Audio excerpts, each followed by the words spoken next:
ভাইরা, বুখারীর riwayat, আল্লাহর এক বান্দা পৃথিবীর জমিনে এমন কোন অন্যায় নাই যে সে করে নাই।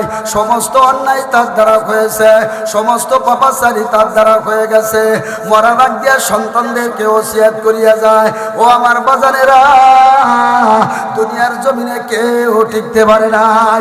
আমি আবার কতটুক শয়তান, আমার চাইতে দাদা শয়তান যারা ছিল, ফিরাউন ছিল, নমরুদ ছিল, সাদ্দাত ছিল, সাদিদ ছিল, যারা 25,000 বছর পর্যন্ত রাজত্ব চালাইছে, কথা বলা ঠিক কিনা? যারা দুনিয়ার জমিনে থেকে আল্লাহর সাথে জিহাদ ঘোষণা করে দিয়েছে, তারাও দুনিয়ার জমিনে থাকতে পারে নাই। যারা দুনিয়ায় থেকে আল্লাহর জান্নাতে যাইতে চায় নাই, নিজে জান্নাত বানাইছে, তারাও দুনিয়ায় থাকতে পারে নাই। বাজান রে, আমিও দুনিয়া ছাড়িয়া চলিয়া যাব, তবে তোরা শোন, আবার একটা কথা বাজান শুনিয়ে রাখ। আমি যখন মারা যাব, আমি মরার পর আমারে তোরা কাফন দাফন দিস না। এই বাচ্চারা ডিস্টার্ব করে। আমি মরার পরে আমাকে তোরা কাফন দাফন দিবি না, আমারে তোরা পুড়াবি, ইন্দুগো মতো পুড়াবি, জলমের পুড়ানো, একবারে কয়লা বানায় ফেলাবি। কয়লা বানাইয়া আমার এই ছাই, এই পরে এটাকে পাটার পুঁতে দিয়া সুন্দর করে পিসবা, ছাই বানায় ফেলাবা, 2 ভাগে বিভক্ত করিয়া এক ভাগ তোমরা নদীর মধ্যে পানির ভিতরে ফেলাই দিবা, আর এক ভাগ বাতাসে উড়াই দিবা। বুখারীর riwayat আমার ভাইরা। এই কথা বলিয়া এরপরে সন্তানদেরকে যাবে আমার ভাইরা। যখন এই সন্তানেরা তাই করবে, ওসিয়ত যেটা করে বাবা তাই করে সন্তানেরা। আমার ভাইয়েরা, যা কিছু করুক না কেন, মরার পরে বাবা মার কথাটা মানে, এটা আমার বাবার ওসিয়ত ছিল, সন্তানরা তাই করবে। কিন্তু যখন আল্লাহ রাব্বুল আলামিন যখন কিয়ামতের ময়দানে এইভাবে বিচারের চেয়ারে বসবেন, কার চেয়ারে? আল্লাহ কি বসবেন নাকি? ওয়ানাযাউল মাওয়াজিনাল কিসত লিয়াউমিল কিয়ামাহ, উলামায়ে কিরাম সাক্ষী আছে। ونزع الموازين القسط ليوم القيامة فلا تظلم نفس شيئا وإن كان مثقال حبة من خردل آتينا بها وكفى بنا حاسبين। আল্লাহ পাক কিয়ামতের ময়দানে ন্যায় বিচারের দাড়ি পাল্লায় স্থাপন করবেন। আল্লাহু আকবার। নেকিকে নেকির পাল্লায়, বদিকে বদির পাল্লায় মানুষগুলো আইসা যাবে, এক একজনকে হিসেব নেওয়া হবে, জীবনের জাররা টু জাররা সব হিসেব নেওয়া হবে।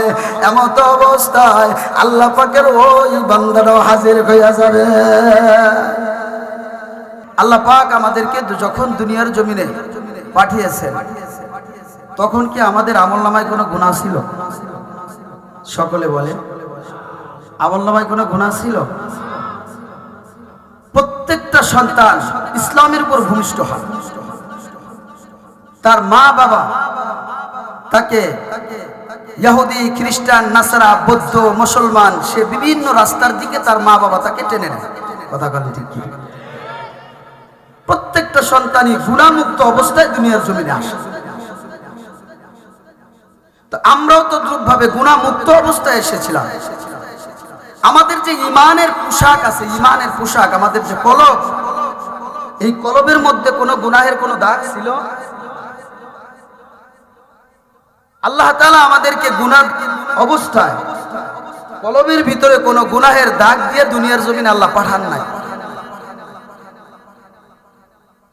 আমাদের কলবের ভিতরে শিরকের দাগ ছিল না, বাচ্চাদের সাবধান করেন। কুফরের দাগ ছিল না, নেফাকের দাগ ছিল না, বেদাতের দাগ ছিল না, কোন রকমের কোন গুনাহের কোন দাগ আমাদের কলবে। আল্লাহ তাআলা আমাদেরকে দুনিয়ায় পাঠানোর পরে পরিপূর্ণ জ্ঞান দান করেন বালেগ, বালেগা হওয়ার আগ পর্যন্ত। পুরুষদেরকে বলা হয় বালেগ আর মহিলাদেরকে বলা হয় বালেগা। এর আগ পর্যন্ত আল্লাহ পাক আমাদেরকে সুযোগ দেন, জ্ঞান দান করেন যে বান্দারে কিছুদিন পর্যন্ত এই দুনিয়ার পরীক্ষার ভিতরে আসার আগ পর্যন্ত তাকে এমন একটা জ্ঞান দেয় যাতে করে সে পরীক্ষার হলে ঢোকার যোগ্যতা অর্জন করতে পারে। তো তো আমরা যখন বালেগায় পৌঁছে যাই তখন আমরা ভালো মন্দ সবকিছু আমরা বুঝতে পারি, কোনটা ভালো কোনটা খারাপ এটা আমরা সব কি বুঝতে পারি। আর বর্তমান মহিলারা যেই পরিমাণ মোবাইল নিয়ে নাড়াচাড়া করে, তো বাচ্চারা পেটের ভিতর থেকে মোবাইলের জ্ঞান দুনিয়ার আসার আগেই নিয়ে আসে। কথা কন ঠিক কি ঠিক না? সিজার করবার যাবে মাত্র 7 দিন পরে, অথচ ওই সময়ও রাত 4টা পর্যন্ত মোবাইল টেলে ঘুম আসে না। কথা কন ঠিক ঠিক? মোবাইল ওই সময় মোবাইল দেবে, আরে তুই 7 দিন পরে বাস তুলে মরবি। 30 কেজি ওজনের এই যে সাবল দে তো খুন্তা কোদাল দেয় যে কুড়বি, বাচ্চা বের করবি, তোর কোন অবস্থা হবি? তুই এখন কান্নাকাটি করবি আল্লাহর কাছে, ওই সময় পর্যন্ত মোবাইল দেখে। এই জন্য আমাদের কোরআন হাদিসের জ্ঞান হইতে হয়তো 12 বছর লাগে, কিন্তু আমাদের ছোট বাচ্চাদের মোবাইলের জ্ঞান হইতে মাত্র সময় লাগে 1.5 বছর। যাই হোক, আমরা বালেগায় পৌঁছানোর আগ পর্যন্ত আল্লাহ পাক আমাদেরকে সুযোগ দিয়ে দেন। পুরো দুনিয়াটা হলো পরীক্ষার জগৎ। কিসের জগৎ? পরীক্ষার হল। তো পরীক্ষা, দুনিয়ার জমিনে যে পরীক্ষা আছে, ওই পরীক্ষার হলের ভিতরে ঢোকার আগ দিয়া উস্তাদরা আমাদেরকে 3 মাস পড়ার সুযোগ দেয়া যায়। বাবা, প্রথম 3 মাস পড়বা, এরপরে একটা পরীক্ষা হবে, তারপরে আবার 3 মাস পড়বা, আর একটা পরীক্ষা হবে, আবার 3 মাস পড়বা, এরপরে পিছনের পুরোটার ফাইনাল পরীক্ষা হবে। কথা কন ঠিক কি ঠিক না? আল্লাহ তাআলা তদ্রূপভাবে আমাদেরকে 12 বছর পর্যন্ত, 15 বছর পর্যন্ত সর্বশেষ মেয়াদ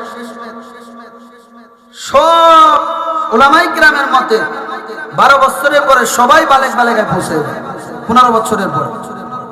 যাই হোক, আমরা যখন বালেগায় পৌঁছে যাই তখন আল্লাহ পাক আমাদেরকে যখন পরিপূর্ণ জ্ঞান দান করেন, এরপর থেকে আল্লাহ পাক আমাদের 2 কাঁধের উপরে 2টে ফেরেশতা দিয়ে দেন। আমরা ভালো বললেও লেখা হয়, খারাপ বললেও। কথা কন, আপনারা যত আমার সাথে গল্প করবেন, জোরে আওয়াজ করবেন, আমি তত আলোচনা করে মজা পাবো। ওয়াজ করবো মুখে, কথা বলবো এই হাতে হলো ইশারা করে, আপনাদের দিয়ে কথা বলাবো। কথা কি বুঝাইতে পারছি আমার ভাইরা? তো বলতেছিলাম, পরীক্ষার হলের ভিতরে যখন ঢোকা হয়, দুনিয়ার হলে ঢুকলে কেউ কি কোনো সময় কাউকে বাধা দেয়? কোন উস্তাদ যায় বলে, এই মাথা মোটা, 3 মাস পর্যন্ত মোবাইল নিয়ে দৌড়েছিস, তুই এখন তুই এই ভুল লিখতেছিস কে? এ কি কেউ বলে? বরং পরীক্ষা নেয় কারা? যেই মাস্টারে পড়াইছে, যেই উস্তাদে পড়াইছে, ওরে এই হলে ঢুকতে দেওয়া যাবে, যাতে সহযোগিতা না করতে পারে। ছাত্র যা পারে খালি লিখবে। লেখা যদি ভালো হয় রেজাল্ট ভালো হবে, লেখা যদি খারাপ হয় রেজাল্ট। আমাদেরকেও যখন আমরা বালেগায় পৌঁছে যাই, 2 কাঁধে 2 জন ফেরেশতা থাকে। কিরামান কাতিবিনা ইয়ালামুনা মা তাফআলুন। আল্লাহ রাব্বুল আলামিন বলে, বান্দা, আমিরে গো, বিএনপি হও, জাতীয় পার্টি হও, জামাত হও, হুজুর হওয়ার যাই কিছু হও না কেন, কোন দলকে ছাড় দেওয়া হবে না। মুসলমান হিসেবে যদি তুমি নিজেকে দাবি করো, আর যদি কালিমা পড়িয়া থাকো, এটাকে তোমার বিশ্বাস করা লাগবে। তোমার 2 কাঁধে 2 জন ফেরেশতা রয়ে গেছে, যদিও ফেরেশতাকে দেখা যায় না, এরপর ওই ফেরেশতার উপর তোমাকে ঈমান আনা লাগবে। এর নামে হলো কি? ফেরেশতা কি দেখা যায়? আমানতু বিল্লাহি ওয়া মালাইকাতিহি ওয়া কুতুবিহি ওয়া রুসুলিহি ওয়াল ইয়াউমিল আখির ওয়াল কদরি খাইরিহি ওয়া শাররিহি মিনাল্লাহি তাআলা ওয়াল বা'সি বাদাল মাউত। আল্লাহ কয়, বান্দা, যদি তুই ঈমান আনো, 1 নম্বরে আমি আল্লাহর উপর ঈমান আনবা। আমানতু বিল্লাহ ওয়া মালাইকাতিহি, আল্লাহর উপর ঈমান আনবা, ফেরেশতাদের উপর ঈমান আনবা। যদিও আল্লাহকে দেখা যায় না, এরপরে আল্লাহকে রব বলে স্বীকার করা লাগবে। যদিও ফেরেশতাদেরকে দেখা যায় না, এরপরও ফেরেশতাদেরকে বিশ্বাস করা লাগবে। এর নামই হলো ঈমান। আমাদের 2 কাজে তলে কি আছে? ফেরেশতা আছে, যুবক দুদু যা কিছু করো সব লেলা। মনে হচ্ছে যে আউশ করে একজনে দেখে আসসালামু আলাইকুম। এ মুসলমানের সাথে সাক্ষাৎ হইলে কি বলতে হয়? জোরে বলেন, আসসালামু আলাইকুম ওয়া রাহমাতুল্লাহ ইয়াগফিরুল্লাহু লানা ওয়া লাকুম। মুসলমান এক দোস্ত আর এক দোস্তরে দিয়ে সালাম দেওয়ার পরে যখন সালাম দেয় আর মুসাফা করে, দুইজনের মাঝখানে গুনাহ সগীরাগুলো জোরে জোরে পড়ে যায়। আর বর্তমান আমাদের মুসলমানের সন্তান 95% মুসলমান বাংলাদেশে, এই দেশে এক যুবক আর এক যুবককে দেখলে প্রথমে দীর্ঘায় সালাম তো দে, এই মাদারচোদ কেমন আছিস, কথা কয় না, বলে না নাউজুবিল্লাহি মিন যালিক। আরো নিকৃষ্ট ভাষায় গালি দেয়, মায়েরে তুইলেও গালি দেয়। আমি বলতে পারছি না ওয়াজের ভিতরে, ভাষা খারাপ হয়ে যায়। আবার আরেক যেই খাটাস গায়ে তোর মায়েরে, ও আবার কে হ্যাঁ, ও আবার উল্টে ব্যাক রিঅ্যাকশন করে, কেউ বলতে শরম পাইতেছে আর কি, বুঝছেন না, মুখ তবুরে খোলা খুলি তুমি শরম পায়। তো একজনে দেয়, আপনি বলেন যখন বললো ও জোরে একটা গালি দিয়েলো, আর যেই খাটাসে গালি দিয়ে, ও তো হাইব্রিড যাবে, ও তো উচিত ছিল ওই খাসা বেচে লড়ছি দিয়ে আর ঘুরে এলাম। বেয়াদব, তুই আমার সালাম দিবি, তুই আমার গালি কেন দিবি, কথা কন ঠিক কি ঠিক না? বরং ওর মায়ের তোরে গালি দেয়, ও আবার থাবাতে জড়াই দিলে সুমে বাইরে দাঁতাল কোথাকার। মুসলমানের কোন পরিচয় হইল?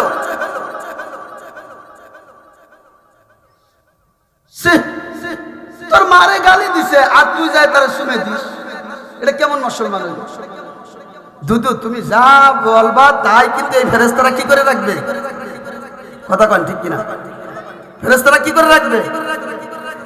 আজ যদি তুমি সত্যিকারে মুসলমান বলে দাবি করতা, তাহলে সাথে সাথে সালাম দিতা, আসসালামু আলাইকুম ওয়া রাহমাতুল্লাহ। দীর্ঘ 1 বছর পর ঢাকা থেকে আসতো, বন্ধু বান্ধবরে দেখা হওয়ার পর তুমি সালাম দিবা, এটাই স্বাভাবিক। সালাম দিয়া মুসাফা করবা, মুআনাকা করবা, কেমন আছো দোস্ত, তোমার মা কেমন আছে, তোমার আব্বু কেমন আছে, বাড়ির সবাই ভালো আছে কিনা, এটা হলো মুসলমানের তরিকা। যখন একজন সালাম দিবা 90 নেকি পেয়ে যাবা, উত্তর নিবা 10 নেকি পেয়ে যাবা। জিন্দেগি আমদ বানায়ে বন্দেগি, জিন্দেগি আমদ বানায়ে বন্দেগি, জিন্দেগি বে বন্দেগি শর্মন্দগি। আরে মুসলমানের জিন্দেগি হার হালাতে বন্দেগি। মুসলমান হাঁটবে সব পাবে, মুসলমান ঘুমাবে সব পাবে, মুসলমান বসে থাকবে নেকি পাবে, মুসলমান বাথরুমে যাবে নেকি পাবে, মুসলমান বাথরুমে বসে থাকবে নেকি পাবে, মুসলমান বাথরুম থেকে বেরোয় আসবে নেকি পাবে। মুসলমান যে অবস্থায় যেই কাজ করবে, যদি সে মুসলমানিত্ব নিয়ে কাজ করতে পারে, হার হালাতে তার বন্দিগির মধ্যে সময় কাটে। মুসলমান যখন হাঁটবে, হাঁটার নিয়ম হলো আল্লাহ নবীর তরিকা নাই এমন কোন জায়গা নাই। নবীজির তরিকায় মুসলমান যেই কাজ করবে, ওই কাজের মধ্যে নেকি পাবে, ওই কাজের মধ্যে নেকি পাবে। আর যেই কাজের মধ্যে নবীজির তরিকা নাই, খোদার কসম করে বললাম, ওই কাজের মধ্যে মুসলমানের কোনো নেকি নাই। এই জন্য মুসলমান ইমানদারেরা, এ যুব সমাজ, কলিজাটা ভরিয়া যায়। আজকে তোমরা মাহফিলের আয়োজন করেছ, এখানে দাওয়াত দিয়েছ। বাংলাদেশের মধ্যে একজন উল্লেখযোগ্য মুফাসসির আল্লামা নজরুল ইসলাম কাসেমীকে দাওয়াত দিয়েছ। অবশ্যই তোমাদের মন দিল ভালো, তোমরা যেমন ভাবে ওয়াজের ময়দানটা গরম বানায় রাখছ। আমি আসার সময় দেখলাম যুবকরা কত সুন্দরভাবে ব্যারিকেড দিয়ে সব জায়গার দায়িত্ব পালন করতেছে, খানা খাওয়াইতেছে রুটিন মোতাবেক, গাড়ি রাখতেছে রুটিন মোতাবেক, এই ওয়াজের ময়দান পরিচালনা করতেছ রুটিন মোতাবেক। আল্লাহর মেহেরবানিতে তোমাদের দিলটা যদি ঠিক হয়ে যায়, গুনাহমুক্ত জীবন তোমরা গঠন করতে পারো, তোমাদের জবান দিয়ে নেকির আওয়াজ পাওয়া যাবে, তোমাদের থেকে সমাজের মধ্যে ভালো ভালো কিছু আশা করা যায়। সমাজের যুবক যদি ভালো হয়ে যায়, ও দোস্ত সব ভালো হয়ে যায়। আর যদি যদি সমাজের যুবকরা খারাপ হয়ে যায়, দুনিয়ার সব কিছু নষ্ট হয়ে যায়। কথা বলো ঠিক কিনা? আল্লাহ কয় বান্দা, এই জন্য যৌবন বয়সের ইবাদতটা আমি আল্লাহ বেশি পছন্দ করি। কথা বলেন ঠিক কি ঠিক না? যৌবন বয়সের ইবাদত আল্লাহ বেশি পছন্দ করেন। ও দোস্ত, বুড়ে হইলে তো মানুষের আর কোনো জায়গা নাই। বুড়ে মানুষ যেখানে যায় সেখানেই মানুষ বিপদে পড়ে। কথা কয়, বুড়ে মানুষ বাড়ির ভিতরে থাকলে পিতার বউ কয় ও বাইরেই থাকে, পিতার বউরে কয় ও বাড়িতে সরে থাকে। দোকানে যায় বসলে দোকানদার কয় কাকা তুমি আল্লাহর রাস্তায় একটু উঠে যাও, তোমার জেলা আমার কাস্টমার বসে না। কথা কয় না? মসজিদের ভিতরে গেলে পরে ইমাম সাহেব তো সকলের বেতন খায়, যার কারণে কিছু বলতে পারে না। ইমাম সাহেব দিলে দিলে যায় কয় শয়তানটা শুধু বসে থাকে। ও দোস্ত, বুড়ে হইলে মানুষ সব জায়গা বেশি হইয়া যায়। বুড়ে হইলে এমনি এমনি মানুষ ভালো হইয়া যায়। ফকিরের তাওয়াজু, ফকির মানুষ তো যার কাছে যায় তার কাছে যায় কয় বাবা আমার এক লোকমা খানা দিবা। ও তো তাওয়াজু করাই লাগবে, তাওয়াজু না করলে তো ভাত পাবে না। দোস্ত, ফকিরের তাওয়াজুটা ধর্তুব্যর ভিতরে পড়ে না। কিন্তু যদি একজন চেয়ারম্যান সাহেব, একজন মেম্বার সাহেব, একজন এসপি, একজন ডিসি, সে যদি মানবতা দেখাইয়া স্বাভাবিক একজন মানুষের সাথে সুন্দর করে মুসাফা করে, ভালোভাবে কথা বলে, সুন্দর করে সালাম দিয়ে তাদের সাথে মিলে ঝুলে থাকে, তাহলেই বোঝা যায় এই লোকটা আদর্শবান মানুষ। আল্লাহ পাক বলে বান্দা, বুড়ে মানুষ ভালো হয়ে যায়, এখন সে শয়তানি করার মতো তার কোনো সুযোগ নাই। এই 80 বছর বয়সের সময় যদি সে কলেজের সামনে যায়, যদি কোনো মেয়েরে কয় আই লাভ ইউ, বলতে পারে না। বিটিরে কবি দাদা দাড়ি আর উঠে রাইয়ে দেবো, বাড়ি যাও তাড়াতাড়ি। ফাইজলি বেরবার জায়গা পাও না, বুড়ে গেলে আসছো পাইয়ে বুড়বুড় হয়ে গেছে, আমরা তোমার শয়তানি চাই। কথা কয় ঠিক কি ঠিক না? ওর কোনো জায়গা নাই। হ্যাঁ, এই জন্য বুড়ে মানুষ এমনিই ভালো হয়ে যায়। আল্লাহ দিলি তখন আজীবন আকাম কুকাম যাই করছে, কিন্তু বুড়ে কালে মসজিদ ছাড়া আর কোনো জায়গা। কিন্তু যুবক ভাইরা, তোমরা যদি ভালো হয়ে যাও সব কিছু ভালো হয়ে যায়। কথা বলো ঠিক কি ঠিক না? আর দোস্ত, দুনিয়ার জমিনে আল্লাহ পাঠাইছে ভালো বানানোর জন্য। যত নবী রাসূল আল্লাহ দুনিয়ার জমিনে পাঠাইছেন, সবাইকে পাঠাইছেন উম্মতকে ভালো বানানোর জন্য, উম্মতকে আল্লাহ চিনানোর জন্য, নবী চিনানোর জন্য। কথা বলেন ঠিক কি ঠিক না? আমার ভাইয়েরা, এই যে মানুষের 3.5 ঘাত বডির ভিতরে একটা কলব আছে, যে কলবের নাম হলো হৃৎপিণ্ড। আল্লাহর নবী বলেন 3.5 ঘাত বডির ভিতরে যে এই হৃৎপিণ্ডটা যদি কারো সুস্থ থাকে, পুরো মানুষটা সুস্থ। আর যদি হৃৎপিণ্ডটা খারাপ হয়ে যায়, পুরো মানুষটাকে অসুস্থ বলেছেন নবী আমার। আমার ভাইয়েরা, রোগ হলো 2 প্রকার, একটা হলো শারীরিক রোগ আর একটা কলবের রোগ। শারীরিক রোগ হলো আমার শরীরে যদি কোনো রোগ হয়, এটার নাম হলো শারীরিক রোগ। মাথা ব্যথানো, চোখে সমস্যা, মাথায় সমস্যা হওয়া, হাত ভেঙে যাওয়া, চুলকানি হওয়া, ডায়াবেটিস হওয়া, ও দোস্ত বাল্ব নষ্ট হয়ে যাওয়া, এগুলো হলো শারীরিক রোগ। শারীরিক রোগের জন্য ডাক্তারের অভাব নাই। ফরিদপুর গেলে পরে একটা হসপিটালে এক প্রকার ডাক্তার থাকে না, ভ্যারাইটিস রকমের ডাক্তার থাকে। একটা মানুষের দেহে যেমন ভ্যারাইটিস রোগ থাকে, তদ্রূপভাবে ভ্যারাইটিস রকমের ডাক্তার দিয়ে একটা হসপিটালকে সুসজ্জিত করা হয়। কথা বলেন ঠিক কিনা? আমার ভাইয়েরা, তদ্রূপভাবে আমাদের রোগ 2 প্রকার। একটা হলো শরীরের রোগ। এই শরীরের রোগের জন্য দুনিয়ার হসপিটালে যাওয়া লাগে, দুনিয়ার ডাক্তারের কাছে যাওয়া লাগে। কিন্তু আল্লাহ রাব্বুল আলামিন আরেকটা যে কলব আমাদেরকে দিয়েছেন, এই কলবের মধ্যে যদি কোনো রোগ হয়ে যায়, দুনিয়ার ডাক্তারের কাছে তালাশ করলে পাওয়া যাবে না। তখন আর শাহিন জোয়ারদারের খোঁজ করা লাগবে না, তখন কিন্তু নিকেন্দ্রনাথকে তালাশ করা যাবে না। ও দোস্ত, কলবের রোগে যদি কেউ আক্রান্ত হয়ে যায়, ওই লোকটাকে দুনিয়ার জমিনে একজন আল্লাহওয়ালা, আল্লাহ পাকের আলেম, কোরআন এবং হাদিস অর্জন করেছে, ওই অনুযায়ী আমল করিয়া দুনিয়ার জমিনে একজন আল্লাহওয়ালা হয়ে গেছে, তার শরণাপন্ন হতে হয়। মাইলে মুমিন সুয়ে মুমিন মিশাওয়াত, মাইলে কাফের সুয়ে কাফের মিশাওয়াত।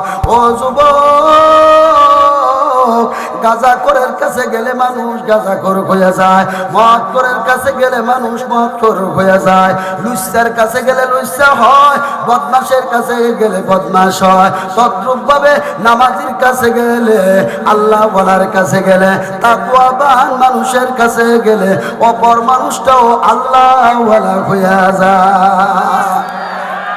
ঠিক কিনা? এই জন্য আমরা যত মেহনতি করি না কেন সব আমাদের ফিটফাট, কিন্তু যাওয়ার সময় আমল নামায় খালি গুনাহ।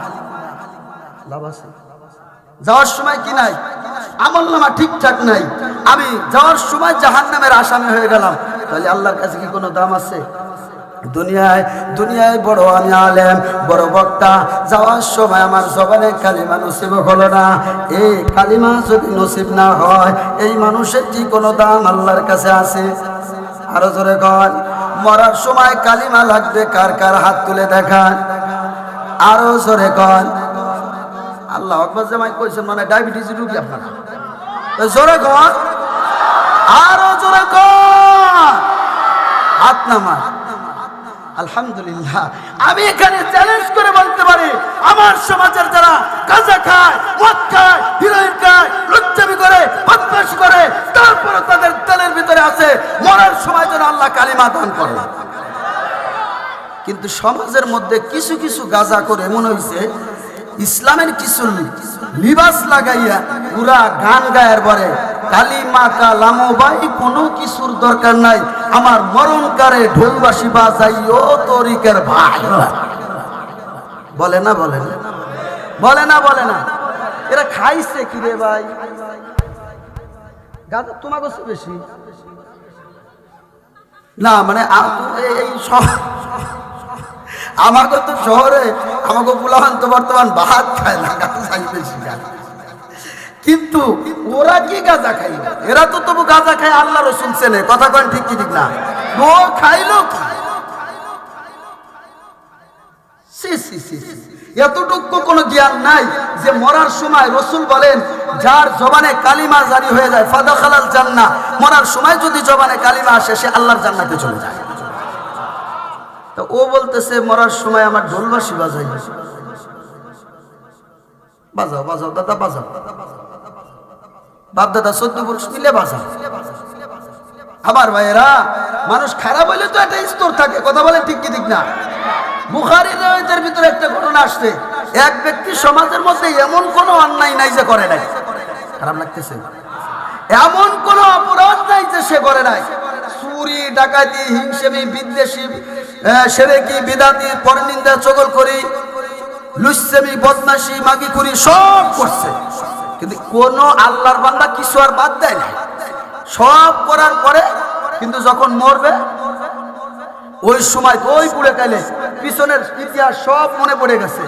মনে পড়ে যাওয়ার পরে এখন লাস্টে সিদ্ধান্ত নিছে যে আমি যে কাজগুলো করছি এই কাজ নিয়ে তো আল্লাহর কাছে গেলে পারে অবস্থা খারাপ হয়ে যাবে।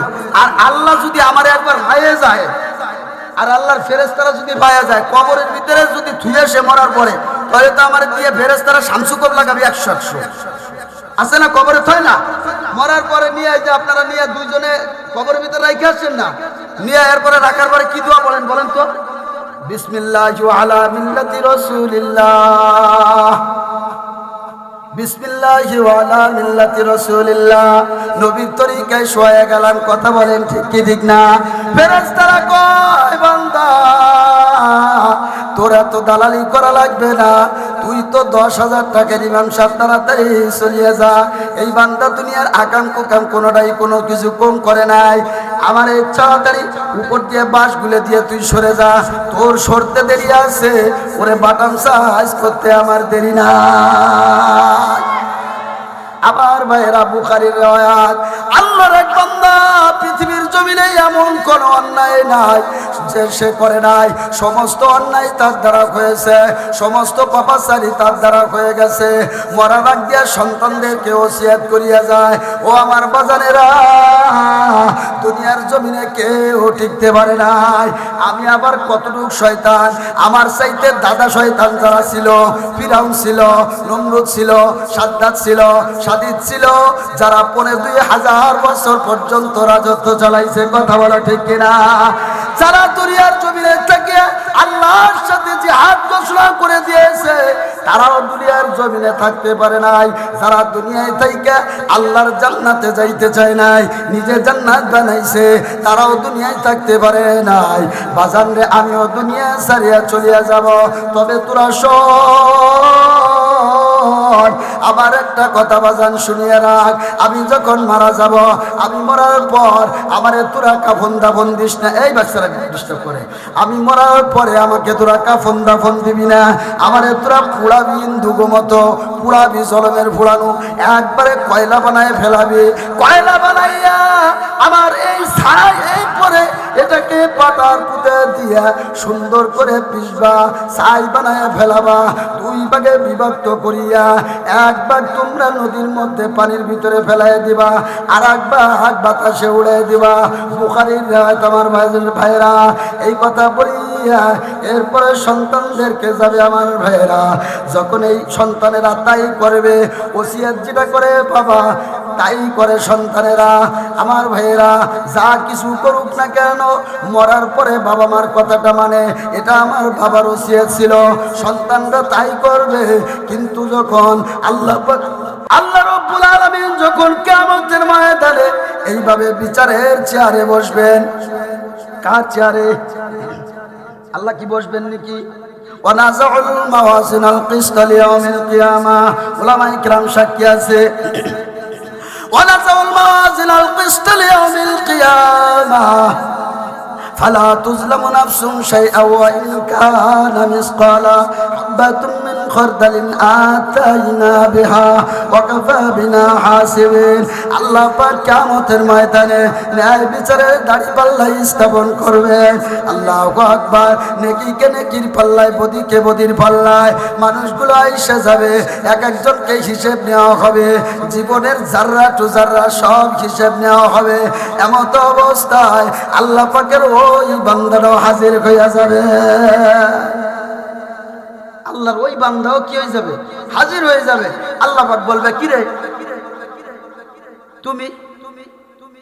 ও তো আর বোঝে নাই যে আমি ছাই হওয়ার পরও যেমন আলাম হওয়া লাগবে।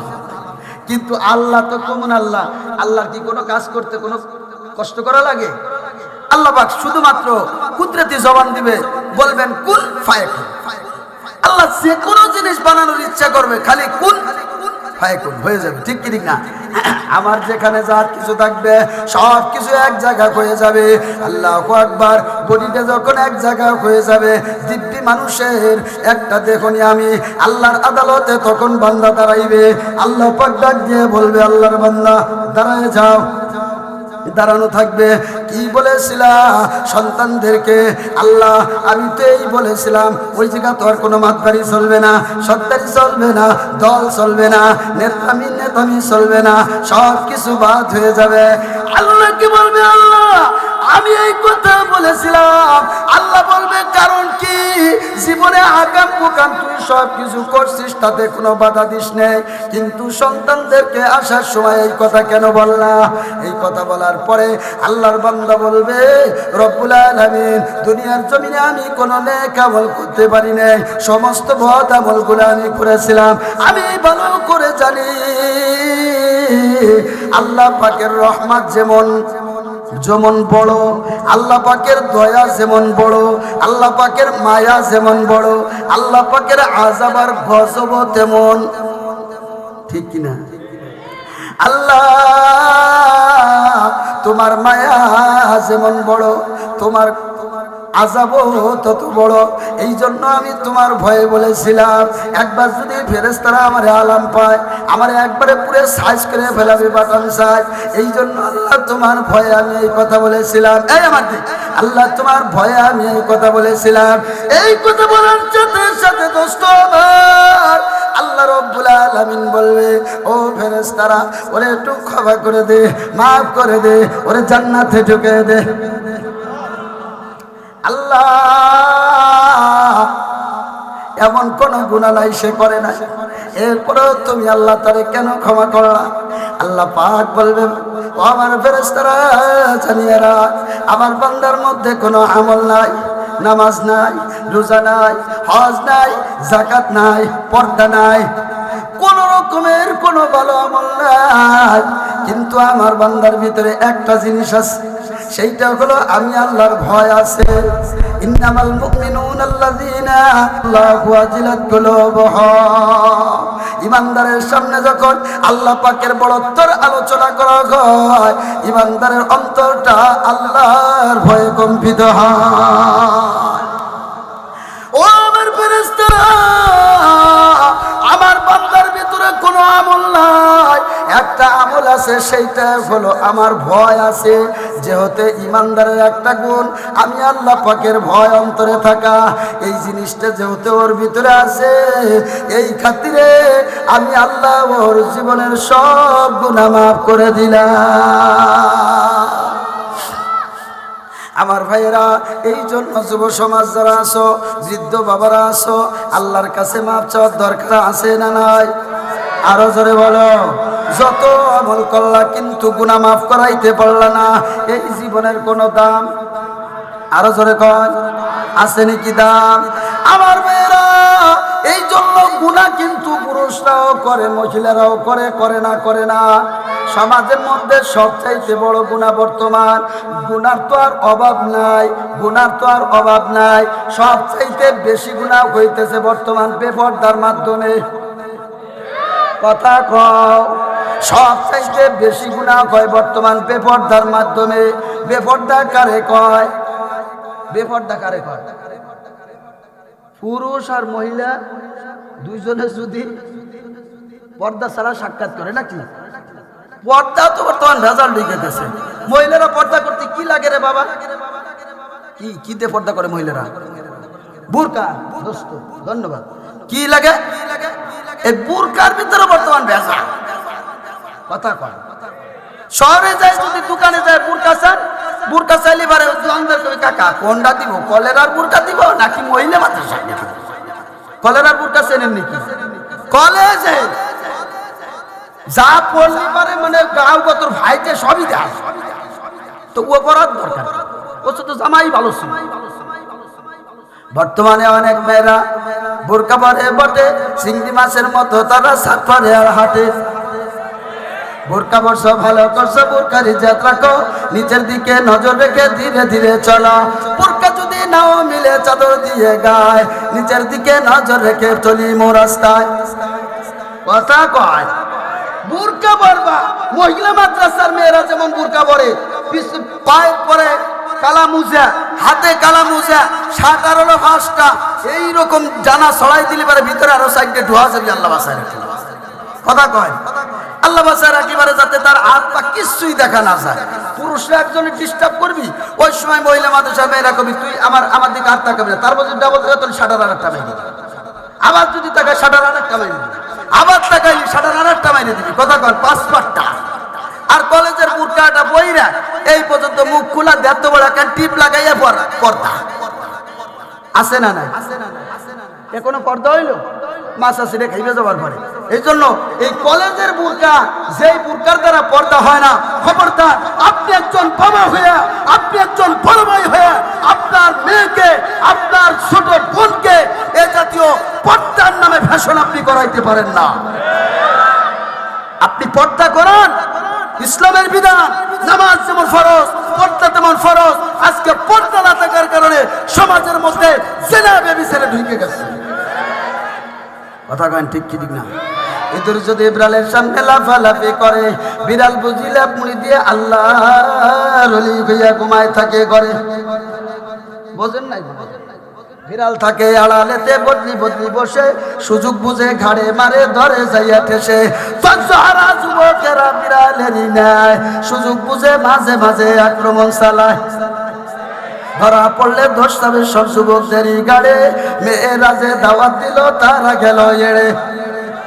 1000 টাকার জরিমানা 100 জুতের বাড়ি, মাতুব্বেররা বলে সবাই টাকা আনো তাড়াতাড়ি।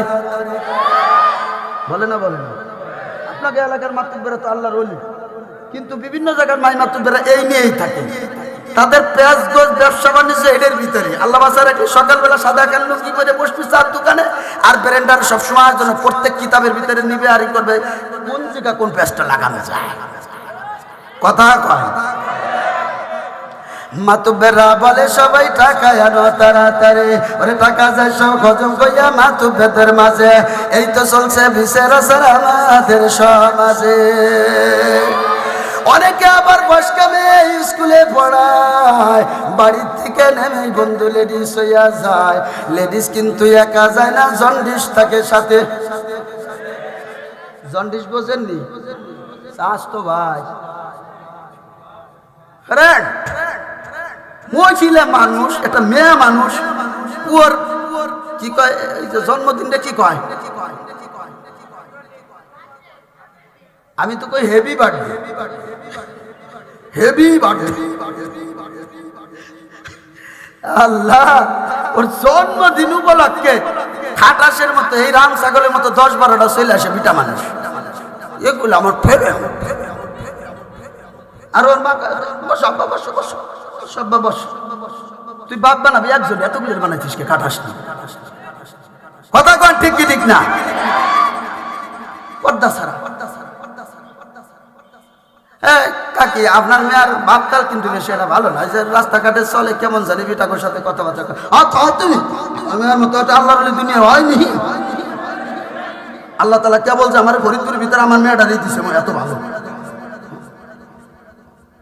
আল্লাহ ইসলামে শেষ করে দিল। এই জন্য দোস্তরে আমার পর্দার দরকার আছে না নাই? হ্যাঁ, পর্দা করবেন তো ইনশাআল্লাহ? হ্যাঁ, যুব সমাজ পর্দা করবো ইনশাআল্লাহ। আল্লাহ কবুল করুক, সকলে বলি আমিন। আমার ভাইয়েরা, বেপর্দার মাধ্যমে জিনার সৃষ্টি হয়। কথা বলেন ঠিক কি ঠিক না? আজকাল সমাজের মধ্যে লক্ষ লক্ষ টাকা ইনকাম করে, 80,000 টাকা বেতন পায়, 90,000 টাকা বেতন পায়। এরপরও সমাজের মধ্যে অনেক মানুষের ফ্যামিলি ঠিক মতো চালাইতে পারে না, বরকত হয় না। বরকত কেমনে হবে? বরকত তো নষ্ট হয়ে গেছে। সব জায়গা জিনার জিনা জিনা জিনা জিনা। আল্লাহর নবী বলেন আজ-জিনা ওয়া রাসূল ফকর, জিনা সমাজের দরিদ্রতাটা নিয়ে আনে। কথা কয় আমার ভাইরা, বাংলাদেশে অনেক জিনিসের মাধ্যমে দরিদ্রতা দূর করার জন্য সংস্থা বানাইছে। আমি চ্যালেঞ্জ করে বলতে পারবো, হাজারো সংস্থা বানাইয়া তোমরা এই জমিন থেকে দরিদ্রতা দূর করতে পারবা না। দরিদ্রতা যদি দূর করতে চাও, আমাদের সমাজে যে সমস্ত বেশ্যাখানাগুলো আছে ওটাকে দূর করো। কথা বলো ঠিক কি ঠিক না? সমাজের মধ্যে তুমি এইভাবে অবৈধ জিনা, অবৈধ জিনা ব্যভিচার জারি রাখবা, আর এই সমাজে আল্লাহর রহমত নাজিল হবে কিয়ামত সম্ভব না। এই সমাজে ঘূর্ণিঝড় হবে, এই সমাজে ভূমিকম্প হবে। ধৈর্য ধর, তোরাও জিনা ব্যভিচার করবি ফিলাটে ফিলাটে, আল্লাহ কয় তোর ফিলাটে আমি আলু ভর্তা বানাবো। কথা কর। ঢাকা শহরের মানুষ পালানোর চেষ্টা করবার লাগছে, কোথায় পালাবো। আমরা দৌড়ে আগের জামানায় কোন বৃষ্টি বাদল হলে ঝড় হইলে পারে আমরা টিনির ঘর সাইডে বিল্ডিং এ যাবার চেষ্টা করি, আর এখন বিল্ডিং আলার টিনির ঘরের চেষ্টা করতেছি। আল্লাহ কয় সবকিছুর মালিক আমি। কথা বলেন ঠিক কি ঠিক না? এই জন্য দেখা যায় এ শহরের বাজারেরা, তুমি তো 5 তলা একটা বিল্ডিং বানায় ভাড়া দিয়ে দিলা, জানো না কি বিল্ডিং এর মধ্যে কি হয়? দিছো ভাড়া একজন রে, সে তো মেয়ে নিয়ে এই ধরনের অবৈধ জিনার কাজ করতেছে। সমাজের মধ্যে জিনা ব্যভিচার ঢুকে গেছে। ও দোস্ত, হাতের জিনা জিনা, চোখের জিনা, পায়ের জিনা, নাকের জিনা, শারীরিক জিনা, যার কারণে সমাজের মধ্যে কোনো রকমের কোনো কাজের ভিতরে কোনো বরকত নাই। 2000 টাকা কামাই করে, এরপরও বরকত নাই। কথা বলেন ঠিক কি ঠিক না? যত সময় পর্যন্ত জিনা ব্যভিচার দূর না করবা, তত সময় পর্যন্ত সমাজে বরকত হবে না। আমার ভাইয়েরা, মহিলারা হলো আমাদের জন্য নিয়ামত। কথা বলো ঠিক কি ঠিক না? একটা মহিলা একটা ঘরের জন্য সৌন্দর্য। যেই ঘরের মধ্যে মহিলা নাই, ওই ঘরের মধ্যে কোনো দাম নাই। আমার ভাইয়েরা, যার স্ত্রী না, তার কোটি কোটি টাকার কোনো দাম নাই। কথা বলেন ঠিক কি না? মহিলারা আমাদের জন্য সৌন্দর্য, তবে মহিলাদেরকে রাখতে হবে মহিলাদের স্থানে, পুরুষ থাকবে পুরুষের স্থানে, পর্দা অবস্থায় থাকবে, মিলামিশা হবে বৈধতার সাথে, আল্লাহর রহমত নাজিল হবে। আমার ভাইয়েরা, আল্লাহর রাসূল বলেন, আন-নিসাউ হাবাইলুশ শাইতান, মহিলারা হলো শয়তানের ফাঁক। অর্থাৎ মহিলাদেরকে নবী আমার খারাপ বলেন নাই, আমার নবী বুঝাইতে চান, একটা মেয়ে মানুষ দিয়ে যত তাড়াতাড়ি সমাজের মানুষকে নষ্ট করা যায়, যুবকদেরকে নষ্ট করা যায়, এত দ্রুত অন্য কোন জিনিস দিয়ে নষ্ট করা যায় না। আমার ভাইয়েরা, এই জন্য আল্লাহু আকবার, একজন বুজুর্গর নাম ছিল হযরতে বাইজিদ বুস্তামি রহমাতুল্লাহ আলাইহি, যিনি যুগ শ্রেষ্ঠ আল্লাহর ওলি ছিলেন। কথা কন, ওলিদের ভিতরে বাইজিদের মাথা মনে করবে। হযরতে বাইজিদ বুস্তামি একদিন খানকার ভিতরে বসে আছেন, এমন অবস্থা একজন মুরিদ এসে বলে, হুজুর আসসালামু আলাইকুম। হুজুর কেমন আছেন?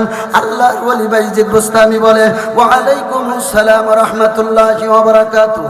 আল্লাহ পাক ভালো রেখেছেন। কিরে বাজান, মনে হয় তুমি কিছু বলবা? হ্যাঁ হুজুর, অবশ্যই আমি বলবো। ওই যুবক এসে কয়, হুজুর জানেননি সমাজে কি হয়েছে?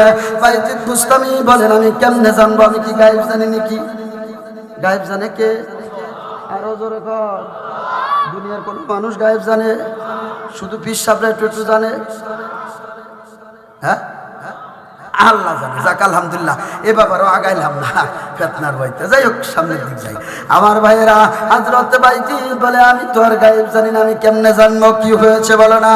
ওরে হুজুর, একজন সুন্দরী রূপসী মহিলা সমাজের মধ্যে এসে জিনার কাজ শুরু করে দিয়েছে। টাকার বিনিময় হাজার হাজার যুবকদের জীবন নষ্ট করে ফেলাইতেছে। এই কথা বলার পরে হযরত বাইজিদ বুস্তামি রাহমাতুল্লাহি আলাইহি, আল্লাহওয়ালা যারা, তারা সব সময়ের জন্য চান কি করে সমাজের মানুষকে ভালো বানানো যায়, আল্লাহওয়ালা বানানো যায়। ঠিক কি ঠিক না? আমার ভাইয়েরা, হযরতে বাইজিদ বুস্তামি রাহমাতুল্লাহি আলাইহি খাদেমকে বলতেছে, বাদান রে, অমুক চোখে আমার 5 কাঠা জমি আছে, ওই জমিটা বিক্রি করে ওর যে টাকা হয়, ওই টাকা দিয়ে 2টা কাপড় কিনবা, পরে তো যাইয়া আর 2টা যায় নামাজ কিনবা, একটা ব্যাগ ক্রয় করিয়া বাকি টাকাগুলো নিয়ে আর ব্যাগটা আমার কাছে দিয়ে দিবা। মুরিদ তো পীরের কথা অবশ্যই মানে, সাথে সাথে কাপড় কিনলো 2টা যায় নামাজ, একটা ব্যাগ কিনা একটা থলে বানাইয়া আল্লাহর ওলি বাইজিদের কাছে দিয়ে দেয়, আর টাকা সহ আল্লাহর ওলি বাইজিদ ব্যাগটাকে কাদের মধ্যে নিয়া ওই রূপসী মহিলার দিক রওনা। এই আপনারা হোটেল কি হয়েছে আপনাদের? আসতেছি আমার ভাইরা। তো এইভাবে যখন গেছে বাইজিদ বুস্তামি রহমাতুল্লাহ আলাইহি, যখন ওই মহিলার দিকে রওনা করছে, ওই এলাকার যুবক যারা ছিল সিরিয়ালে, আইজোদর কাইলোদর, সুবহানাল্লাহ। এ ভাই, আল্লাহর ওলিদেরকে মানুষ ভালোবাসে কোন খাতিরে? কার জন্য? আল্লাহর জন্য। মান কানা লিল্লাহি কানাল্লাহু লাহু, মাল্লাহুল মাওলা ফালাহুল কল। যে আল্লাহর হয়ে যায়, আল্লাহ তার হয়ে যায়। মাল্লাহুল মাওলা ফালাহুল কল, যে আল্লাহর হয়ে যায়, तमाम পৃথিবী তার হয়ে যায়। কথা বলেন ঠিক কিনা? আমার ভাইরা, বাইজিদ বুস্তামি আল্লাহর হয়ে গেছে, সারা পৃথিবীর জমিনের সব তার হয়ে গেছে। যুবকরা যখনই তারে দেখছে, আইজোদর কাইলোদর, যুবকদেরকে আর দূরে তাড়ানো লাগে নাই। বাইজিদ বুস্তামি আসতেছে, কপাল বুঝি ফুরাইয়া দিবে। কে কোখান থেকে দৌড়ে পালাইছে। সব ব্যবসা যখন ফাঁকা হয়ে গেল, বাইজিদ বুস্তামি যাওয়ার পরে ওই যে গেটম্যানের যে যুবক দ্বারা ছিল, ওই যুবক দ্বারা আল্লাহর ওলি বাইজিদ বুস্তামি যে সালাম দেয়, আসসালামু আলাইকুম ওয়া রাহমাতুল্লাহ। ওই যুবক সালামের জবাব দেয়, ওয়া আলাইকুমুস সালাম ওয়া রাহমাতুল্লাহি ওয়া বারাকাতুহু। বাইজিদ বুস্তামি বলে, যুবক রে, ভিতরে নাকি একজন রূপসী সুন্দরী মহিলা আছে? কয় আছে হুজুর। কয় তার সাথে আমি সাক্ষাৎ করব, সিস্টেমটা কি? কয় হুজুর 200 দিরহাম লাগবে। আপনি তো আর 200 দিরহাম দিতে পারবেন না, অতএব আপনি চলে যান। আল্লাহর ওলি বাইজিদ বলে, আমি 200 দিরহাম দিতে পারিব না, সেটা আমার ব্যাপার। তুই যায় তাড়াতাড়ি অনুমতি নিয়ে আমার সাথে কি একটু সাক্ষাৎ করবে কিনা? বলছে হ্যাঁ, আমি অনুমতি নিয়ে আসি। মহিলার কাছে যাওয়ার পর বলতেছে, ও ম্যাডাম, এলাকার মধ্যে সব চাইতে বড় যে বুজুর্গ বাইজিদ বুস্তামি সে আসছে, আর উনারে দেখে সব যুবক পালাই গেছে। ও ম্যাডাম, আল্লাহর ওলি বাইজিদ আপনার সাথে সাক্ষাৎ করতে চায়, সাক্ষাৎ কি করবেন কিনা? ম্যাডাম কয়, কানাই চাই চক্ষুদার, আমার যদি টাকা দিতে পারে কে হুজুর আর কে খেজুর, এটা দেখার সময় নাই, তবে আমার কাম হলো টাকা। তাড়াতাড়ি যা টাকা দিতে পারলে তার সাথে আমি সাক্ষাৎ করব। বাইজিদ বুস্তামিকে বলে, হুজুর 200 দিরহাম লাগবে আপনি যদি সাক্ষাৎ করতে চান। বাইজিদ বুস্তামি বলে, বেশি লাগলেও সমস্যা নাই, তাড়াতাড়ি টিকিট কাট। টিকিট কাটতে যখন ভিতরে যায়, সব যুবকরা যাওয়ার সময় মিটি মিটি হাসি, কেমন জানি লুচ্ছেমি এটা ভাব। একজন মহিলার কাছে জিনা করবার সময় তার তো ভাবতাল আলাদাই থাকে। কথা বলেন ঠিক কি ঠিক না? আল্লাহর ওলি বাইজিদ যখন টিকিট কেটে ভিতরে গেছে, আল্লাহু আকবার, বাইজিদ বুস্তামি ওই মেয়েটার চেহারার দিকে না তাকাইয়া নিচের দিকে তাকাইয়া রুমের ভিতরে যায় সুন্দর করে নবীর সুন্নাত একটা সালাম দেয়, আসসালামু আলাইকুম ওয়া রাহমাতুল্লাহ। মহিলা কয়, কারণটা কি? সবাই আইসে এখানে কেমন জানি তার তাকানোর ভাব আলাদা, আর আপনি আইসে আমাকে সালাম দিলেন। আর বাইজিদ বুস্তামি বলে, মা আপনি কি ভালো আছেন কিনা? মহিলা বলে যে, হুজুর এখানে তো আমাকে কেউ মা বলার জন্য আসে না, এই কাজের জন্য আসে না, আপনি আমাদের মা বললেন। বাইজিদ বুস্তামি বলে, যাই হোক, আমি সালাম দিয়েছি, আপনাকে মা বলেছি, আপনি আমার আগে কথা বলেন, আপনি আমাকে কতটুকুন সময় দিবেন? মহিলা বলে, হুজুর আপনাকে আমি 2 ঘন্টা সময় দিব। আল্লাহর ওলি বাইজিদ বলে, বাস্তবে তো 2 ঘন্টা দিবেন? কয় হ্যাঁ 2 ঘন্টাই দেব। কয় 2 ঘন্টা যদি সময় দেন তাহলে আমি একটা কথা আপনাকে বলবো। কয় কি? কয় আমি যা বলবো আপনি তাই মানবেন। মেয়েটি বলে, হুজুর অবশ্যই আপনি যা বলবেন আমি তাই মানব, কারণ আপনি তো আমাকে টাকা দিয়ে সময় কিনে নিয়েছেন। হুজুর যা বলবেন তাই মানব। আল্লাহর ওলি বাইজিদ ঘর থেকে বের হয়ে গেলেন আগে আগে, আর মহিলাটা পিছনে পিছনে যায়। যাইতে যাইতে যাইতে একটা বান্ধানো ঘাট, পুকুর, প্লাস্টার করা পুকুর, ওই পুকুরে ঘাটলা বান্ধানো পুকুরে যাইয়া আল্লাহর ওলি বাইজিদ ব্যাগ থেকে কাপড় 2টা বের করে দিয়ে বলে, মা আমার ব্যাগের মধ্যে 2টা কাপড়, একটা কাপড় আপনি পরিধান করে গোসল করবেন, আর একটা কাপড় পরিধান করবেন গোসল করার পরে। আমি 2টা জায়নামাজ বিছাইলাম, একটা সামনে আর একটা পিছনে। আপনার যখন গোসল শেষ হয়ে যাবে এসে দেখবেন আমি নামাজে দাঁড়ায় যাব, আর আপনি আমার পিছনে নামাজে দাঁড়ায় যাবে।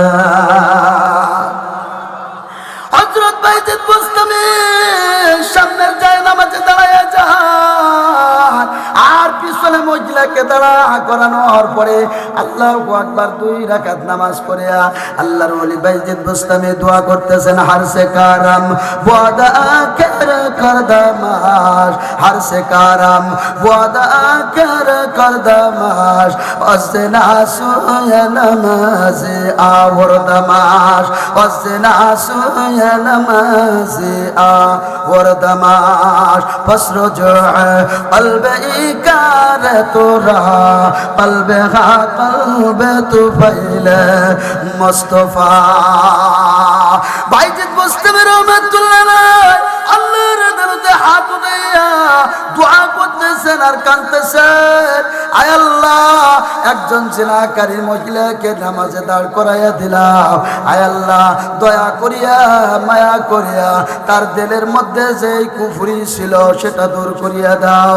মাইয়াহদিহিল্লাহু ফালা মুদিল্লা লাহু ওয়া মান ইউদ্লিলহু ফালা হাদিয়া লাহু। আল্লাহ যদি কাউকে হিদায়াত দেয় সারা দুনিয়ার কেউ তাকে গোমরা করতে পারে না। কথা বলেন ঠিক কিনা? আল্লাহ যদি কাউকে গোমরা করে সারা পৃথিবীর মানুষ মিলে তাকে হিদায়াত দিতে পারে না। যার জ্বলন্ত প্রমাণ গুলো পৃথিবীর জমিনে নবীদের লিডার, মানুষের লিডার, সৃষ্টির সেরা মুহাম্মদ আরবি সাল্লাল্লাহু আলাইহি ওয়াসাল্লাম মুহাম্মদ পর্যন্ত নিজের চাচাকে হিদায়াত দিতে পারেন না।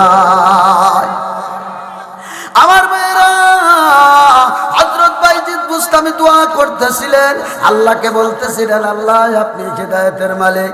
সাথে সাথে আল্লাহ পাক দোয়া কবুল করে নিলেন।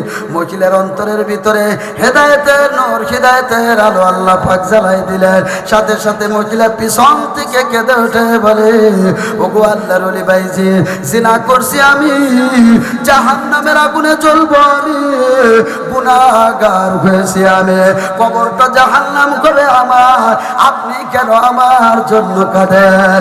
ওগো আল্লাহর নবী, ওগো আল্লাহর ওলি, আর আপনার আমার জন্য কাঁদতে হবে না, দয়া করি আমাকে কালিমা পড়ায় মুসলমান বানায়া দাও। আমার বেরা একজন আল্লাহর ওলির ওসিলায় ওই খারাপ মহিলা ভালো হয়ে গেল। কথা বলো ঠিক কি ঠিক না? এই জন্য দোস্তরে আমার আর তোমার 3.5 হাত বডির ভিতরে একটা হৃৎপিণ্ড, একটা কলব আছে। ওই কলবটাকে যদি তুমি পরিষ্কার বানাইতে পারো তুমি আল্লাহ বলা হয়ে যাবা, আর যদি কলবটা অপরিষ্কার থাকে তুমি জাহান্নামের আসামি হয়ে যাবা। আল্লাহর কোরআন বলেন, ইয়াউমা লা ইউনফাউ মালু ওয়ালা বানুনা ইল্লা মান আতাল্লাহা বিকলবিন সালিম। কিয়ামতের ময়দানে ধন দৌলত, ছেলে সন্তান কোনো কিছু তোমার কোনো কাজে আসবে না, একমাত্র তোমার পবিত্র আত্মাই তোমার কাজে আসবে। ঠিক কি না? এই জন্য দোস্তরে আমার এই কলবকে যদি পরিষ্কার করতে হয় তাহলে আল্লাহ ওয়ালাদের শরণাপন্ন হতে হবে। অনেক মানুষে মনে করে আমরা মনে হয় পীর মুরিদের বিরুদ্ধে কথা কই। আমার ভাইয়েরা, পীর মুরিদি করে কারা? পীর মুরিদির ব্যবসা তো আমাদের, এটা তো তোমাদের না। কথা বলে ঠিক কিনা? আজকাল যারা গাঁজাখুরি করে এরা মনে করে এটা মনে হয় আমাদের ব্যবসা। পীর মুরিদি করছে আশরাফ আলী থানভী রহমাতুল্লাহ আলাইহি, বড় পীর আব্দুল কাদের জিলানী রহমাতুল্লাহ আলাইহি, সকলের খতিয়ান খুঁজে দেখো, প্রত্যেকে বড় আলেম। কথা বলে ঠিক কিনা? বরং আজকে তোমরা বাইজিদ বুস্তামির মাজারে পীর মুরিদের নামে পাঞ্জাবের আড্ডা বানাইছো, তোমরা গাজার আড্ডা বানাইছো, তোমরা বাইজিদ বুস্তামির পবিত্র জায়গাটাকে অপবিত্র বানাইছো, তোমরা আলেমদের নাম বিক্রি করতেছো। এরা তো আসলে হক্কানি আল্লাহর ওলি ছিলেন। জুনায়েদ বাগদাদী আল্লাহর ওলি ছিলেন, যাদের পায়ের নিচে, জুতার নিচে যে ইলম ছিল তোর গোটা 14 পুরুষের ভিতরে ইলম না। কথা বলেন ঠিক কি বলেন? বেজার হইতেছে। জুনায়েদ বাগদাদী রাহমাতুল্লাহ আলাইহি যুগশ্রেষ্ঠ বুজুর্গ ছিলেন, আল্লাহ ওয়ালা ছিলেন, যাদের কাছে মানুষ হেদায়েতের রাস্তা পাইত, কলব পরিষ্কার হইতো। যেহেতু কলবের আলোচনা করতেছি, তওবার আলোচনা করতেছি, এজন্য প্রিয় হাজিরিন আল্লাহ ওয়ালাদেরকে সম্মান করতে হবে। এখনো যারা আল্লাহ ওয়ালা আছে তাদের কাছে যাবেন, তাদের পাওয়ার অনেক বড় পাওয়ার। জুনায়েদ বাগদাদী রাহমাতুল্লাহ আলাইহি যারা আল্লাহর ওলি তাদেরকে কিন্তু সব শ্রেণীর মানুষে ভালোবাসে, একজন বেঈমানও ভালোবাসে। সামান্য একটু স্যাম্পল দিয়ে বুঝেই, আমাদের নগরকান্দা মুফতি আব্দুল গফফার শাহ হুজুর, উনাকে কিন্তু হিন্দু, বৌদ্ধ, খ্রিস্টান সবাই ভালোবাসে। কথা কন ঠিক কিনা? কোন দিকটা? তার ধর্ম ত্যাগ করে না, কিন্তু তাকে বলে লোকটা বড় ভালো। আমি দেখেছি এক হিন্দু প্রমাণ করতেছে বাংলাদেশে যদি কোনো হক্কানি বুজুর্গ থাকে তাহলে আব্দুল গফফার শাহ আছে। কথা বলে ঠিক কি ঠিক না? তাহলে আল্লাহ ওয়ালাদেরকে যে কোনো মানুষ ভালোবাসে। বাইজিদ বুস্তামি রহমাতুল্লাহ আলাইহি উনি বসে রয়েছেন, উনি যখন দিনের কথাবার্তা বলতেন একজন ইহুদি প্রতিদিন আসতো আর ওনার কথাবার্তা শুনতো। সুবহানাল্লাহ কয় না? কথাবার্তা শুনতেন, যেরকম এই যে আপনারা কত ভদ্রতার সাথে কথা শুনতেছেন, এটা একটু আদব, ইসলামের আদব, এটা কোরআনের বরকত। কথা বলেন ঠিক কিনা? তা আইসে সুন্দর করে এইভাবে আদবের সাথে কথাবার্তা শুনতেছে। প্রতিদিন আইসে দীর্ঘ সময় বয়ান শুনে আর যায়। কিন্তু হঠাৎ করে ওই ইহুদি একদিন আইসে তাড়াতাড়ি বলতেছে, হযরত আমি তো আসি, আমি যে আসলে ইহুদি, আমি তো মুসলমান না, তারপর আপনার জবানের মিষ্টি মিষ্টি কথা আমার ভালো লাগে, কিন্তু আজকে আমি তাড়াতাড়ি চলে যাব, কারণ আমাদের যত ইহুদিরা আছে সব ইহুদিদের একটা সম্মেলন হবে। আমাদের একজন পাদ্রী আছে, ওই পাদ্রী আজকে আমাদেরকে কিছু ওয়াজ করবে, আর ওই ওয়াজটা আমরা সারা বছর ওই ওজিফাটা পালন করব। পাদ্রী আমাদেরকে সবক দিবে, ওইটা আমরা পালন করব। তো আল্লাহর ওলিদের কত বড় পাওয়ার সেটা বোঝানোর জন্য ঘটনাটা বলতেছে। হযরত জুনায়েদ বাগদাদি বলছে, তাহলে তুমি আমাকে নিয়ে চলো।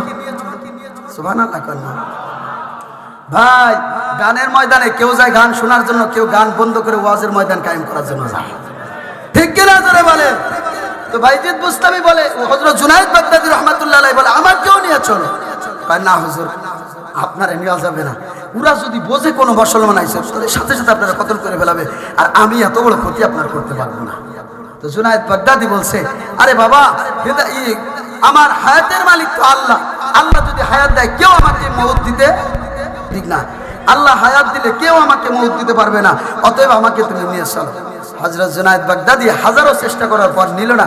পরে বললেন যে আচ্ছা, তুমি যদি আমাকে না নাও, কম পক্ষে তুমি আমাকে ঠিকানাটা দিয়ে দাও, আমি চলে যাব। হযরত জুনায়েদ বাগদাদি রাহমাতুল্লাহ আলাইহি অমুক জায়গা, অমুক শহরে, ওই জায়গা তাদের সম্মেলন হবে, সব ঠিকানা রেখে দিয়েছে। একা একা চলে গেছেন, একা একা চলে গেছেন ওদের মজলিসে। এক সাইডে যায় চুপ করে বসে রয়েছে, চুপ করে বসে রয়েছে। এমন সময় ওদের যে পাদ্রী বয়ান করবে, এমন সময় সে থমকে বসা, কোনো বয়ান করে না। জনগণ জিজ্ঞেস করে, হযরত আপনি বয়ান করেন? কয় না, আমি বয়ান করব না, তোমাদের এই মজলিসের ভিতরে একজন মুসলমান আসছে, ও না যাওয়া পর্যন্ত আমি বয়ান করব না। কয় হুজুর আপনি দেখায় দেন, ওর একবার ঘুষে দুধ না ছুটে লাভ না।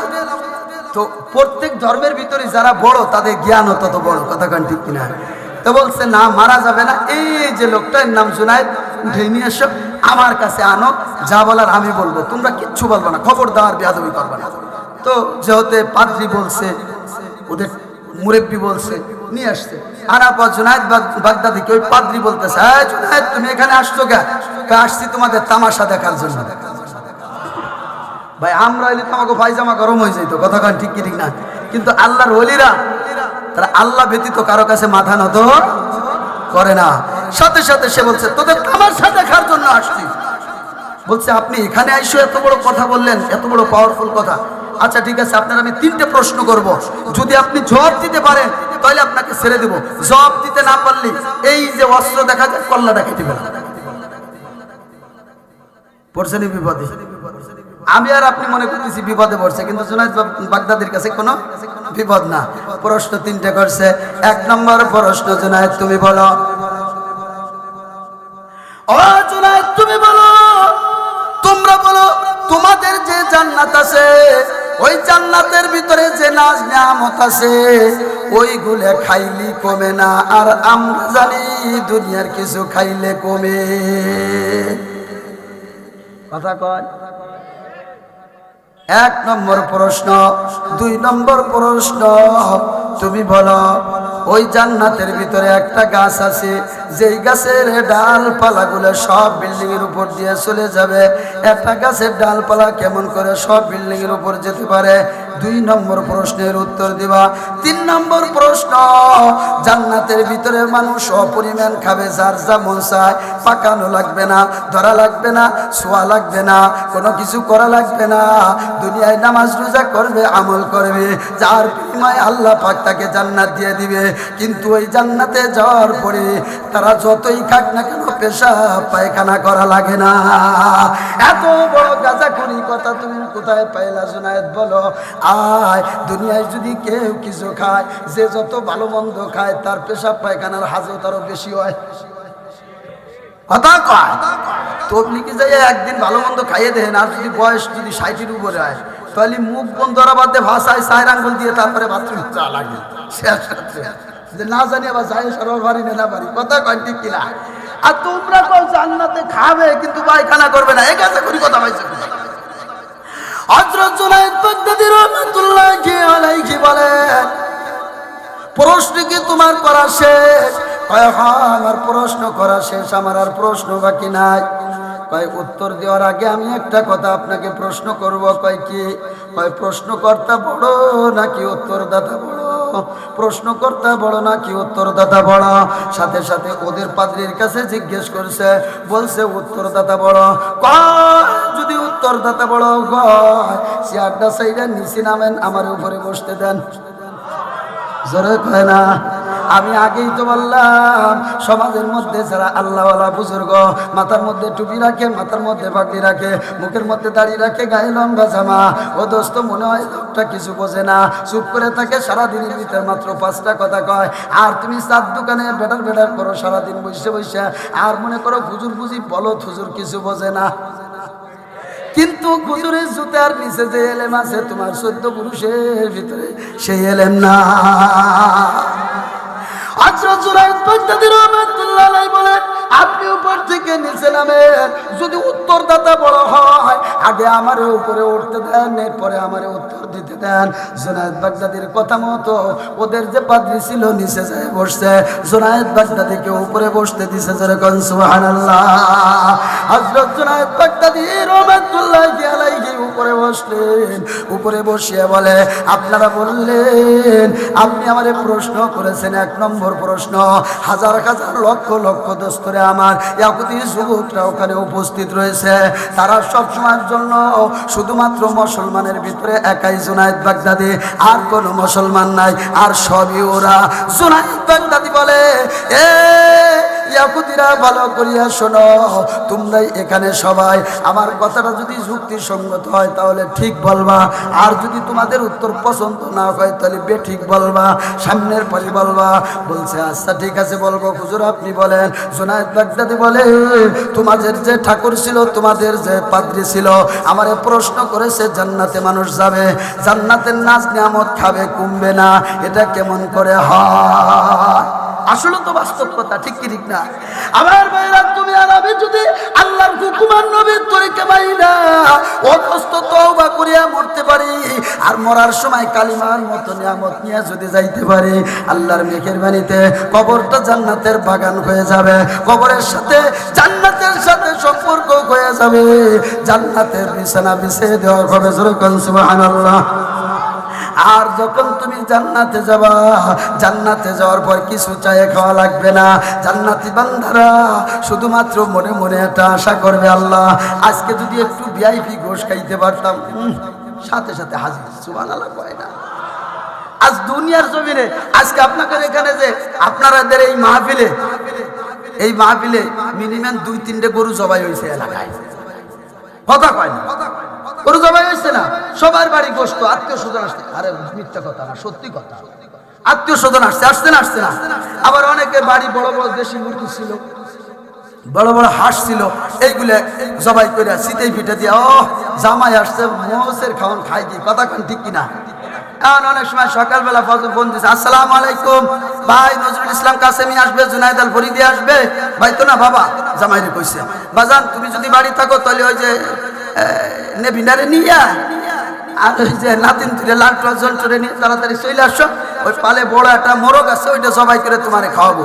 মোরগ যদি ওই কথা শোনে, মোরগ কই, আসসালামু আলাইকুম কাকা, আমি 3 দিনের জন্য জামাতে যাইতেছি, এই নজরুল ইসলাম কাসেমি না যাওয়া পর্যন্ত আমি আর আসতেছি না। কথা কন ঠিক কি ঠিক না? আর আসে যদি শোনে, মধ্যে আসে, আসসালামু আলাইকুম কাকা, আমি এই যে গেলাম, আল্লাহ বাসারে পানি না থাকলে ছাদের উপর যাই আঁকবো খালি, কিন্তু তারপরে আপনার বাড়ি আর আসতেছি না। তুমি আমার খাবা। আর জান্নাতে যদি একবার যাইতে পারেন কায়দা মায়দা মতো ঠেলে নাকি ঠেলে কায়দা আসেনি জান্নাতে? দুনিয়ার রাজনীতির ময়দানে ঠেলে যাওয়া যায়, কিন্তু আল্লাহ জান্নাতে ঠেলে যাওয়া যাবে না। এটা ঈমান আর আমল নিয়ে যাইতে হবে, কথা কন ঠিক কিনা? জান্নাতে যদি একবার যাইতে পারো, জান্নাতের পাখিরা পর্যন্ত তোমারে অফার করবে, ইয়া আব্দুল্লাহ আস্তাগফিরুল্লাহ, ও আল্লাহর বান্দা তুমি আমাকে কি খাবা? জোরে জোরে বল সুবহানাল্লাহ। এইভাবে হাজার হাজার পাখিগুলো এসে অফার করবে। আপনি তো চালাক মানুষ, জান্নাতে মনে মনে আরে বাবারে বাবা এই দুনিয়ার এনে পুরে উল্টে কি, তখন খুশি জ্বালাই চিন্তা ভাবনা দিয়েছে ভালো কিছু হয়নি। এর ভিতরে দেখা যায় বিশাল বড় একটা পাখি, সেই পাখিটার ডানার ভিতরে সারা দুনিয়া চলে যাবে। এত বড় এক পাখি এই মুটা ভাইবির মতো গলা দিয়ে কবে, ইয়া আব্দুল্লাহ আনতা কোলো, আল্লাহর বান্দা তুমি কি আমার খাবা? আপনি কবেন তো কতজনই তো আমারে খাবার কইলো, কিন্তু তাকে তো খাইলাম না। তো তোমার ভিতরে এমন কি কিরামতি আছে যে তোমার এটা? ভাই আমার ভিতরে অবশ্যই কিরামতি আছে। আমারে যে জান্নাতের মাটি দিয়ে বানানো হয়েছে, এই জান্নাতের মাটি দিয়ে অন্য প্রাণীকে বানানো হয় নাই, আমাকে বানানো হয়েছে। জনাবে মুহাম্মদ রাসূলুল্লাহ যে জান্নাতে যাবে ওই জান্নাতের মাটি দিয়ে আমাকে বানানো হয়েছে। আর আমার ভিতরে যে মজার স্বাদ অন্য কোনো প্রাণীর ভিতরে এই মজার স্বাদ নাই। আল্লাহর বান্দা করে তোরে খাবো দেই তো কাউরে খাবার চাই না। এরপরে কবে যে আচ্ছা খালি কওয়া যে দেরি গুনাহ হয়ে প্লেটে গোশ সামনে হাজির, ওরকম সুবহানাল্লাহ, প্লেটের গোশ সামনে হাজির। এখন আল্লাহর বান্দা খাবে, উনি বাবা এহেন্দে তেল, ও আল্লাহ এ কি মজা। আল্লাহ চাওয়াল মেরা 2 সেট ফ্রিজ দিয়ে দিলে আগামীকালকে তো কিছু গোশ দিয়ে দিতে পারতাম। আল্লাহ কয় এনে থোয়া ফ্রিজ জায়গা না, খালি এনে গরম যখন তখন অটো ফ্রিজ। বান্দা তুই খাইয়ে দেখ কি কামটা ঘটাই দে। আল্লাহর বান্দা খাইয়ে আড় কাটাগুলো এনে ধুয়ে দিবে, দেখবে যে ওই খাওয়া শেষ না হইতে যে একটা গোশ ভাঙ্গে হাজার হাজার হাড় কাটা হয়েছে, আগে বাকি খাইছে একটা, আর লক্ষ লক্ষ বাকি নতুন করে ওই উইডো ছেড়ে যাবে। এর নাম হলো জান্নাত। কথা বলেন ঠিক কিনা? এই কথা শুনে বেঈমান আর ভালো লাগে না। জুনায়েদ বাগদাদি এই প্রশ্ন করছে, তোমরা কও জান্নাতে এলো খাইলি বারে খালি বাড়ে আর কমে না, আর আমরা জানি দোকানে একটা মাল থাকলে বারে মাল ডেলিভারি দিলে মাল কমে, আবার মাল আইনে ভরা লাগে। কি আজব কথাবার্তা কও, এটা কি কোনোদিন মাইনে নেওয়া যায়? জুনায়েদ বাগদাদি রহমাতুল্লাহ আলাইহি উত্তর শোনো, উত্তর শোনো। কি উত্তর? 1400 বছর আগে আল্লাহ রাব্বুল আলামিন যে কোরআনুল কারীম নাযিল করিয়াছেন, এই কোরআনের ভিতরে একটা সূরা আছে সূরাতুল ফাতিহা।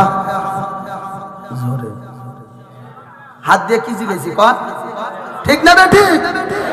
সূরাতুল ফাতিহা আমার ভাইরা 1400 বছর ধরে যে নামাজটা পড়া হয় সব রাকাতে সূরা ফাতিহা লাগে না লাগে না? জোরে খান। এখনো যদি আমাদের বিশ্ব সেরা হাফেজ তাকরিব নাজমুস সাকিব তাশরিফের আয়েশা যদি সূরা ফাতিহা তেলাওয়াত করে, এরপরে ফজরের পরে তেলাওয়াত শেষে আমরা আবার নামাজ শেষ করে বলি যে ভাই তুমি যে তেলাওয়াতটা করলাম আর 2টা দিন বেড়া জমা গো, আর 2টা রাকাত নামাজ পড়াই যাও। কথা কন আগের সে মজা বাড়ে না কমে? নাকি আজ পর্যন্ত কোন বেঈমান এসে বলছে সূরা ফাতিহা আর ভালো লাগে না, এটা এখন পুরানো হয়ে গেছে, এটা বাদ দিয়া নতুন আর একটা সূরা নাজিল করা হোক, এমন কথা কি কেউ বলে? এমন কথা কেউ বলে না। বরং আরো বলে যত শুনি তত মজা লাগে, যত শুনি তত মজা লাগে, যত শুনি তত মজা লাগে। কোরআনের মুআজিজা ও দোস্ত, কোরআনের ভিতরে যে কি মজা, বেঈমানের বাচ্চা গাঁজাখোরের বাচ্চা বোঝে না।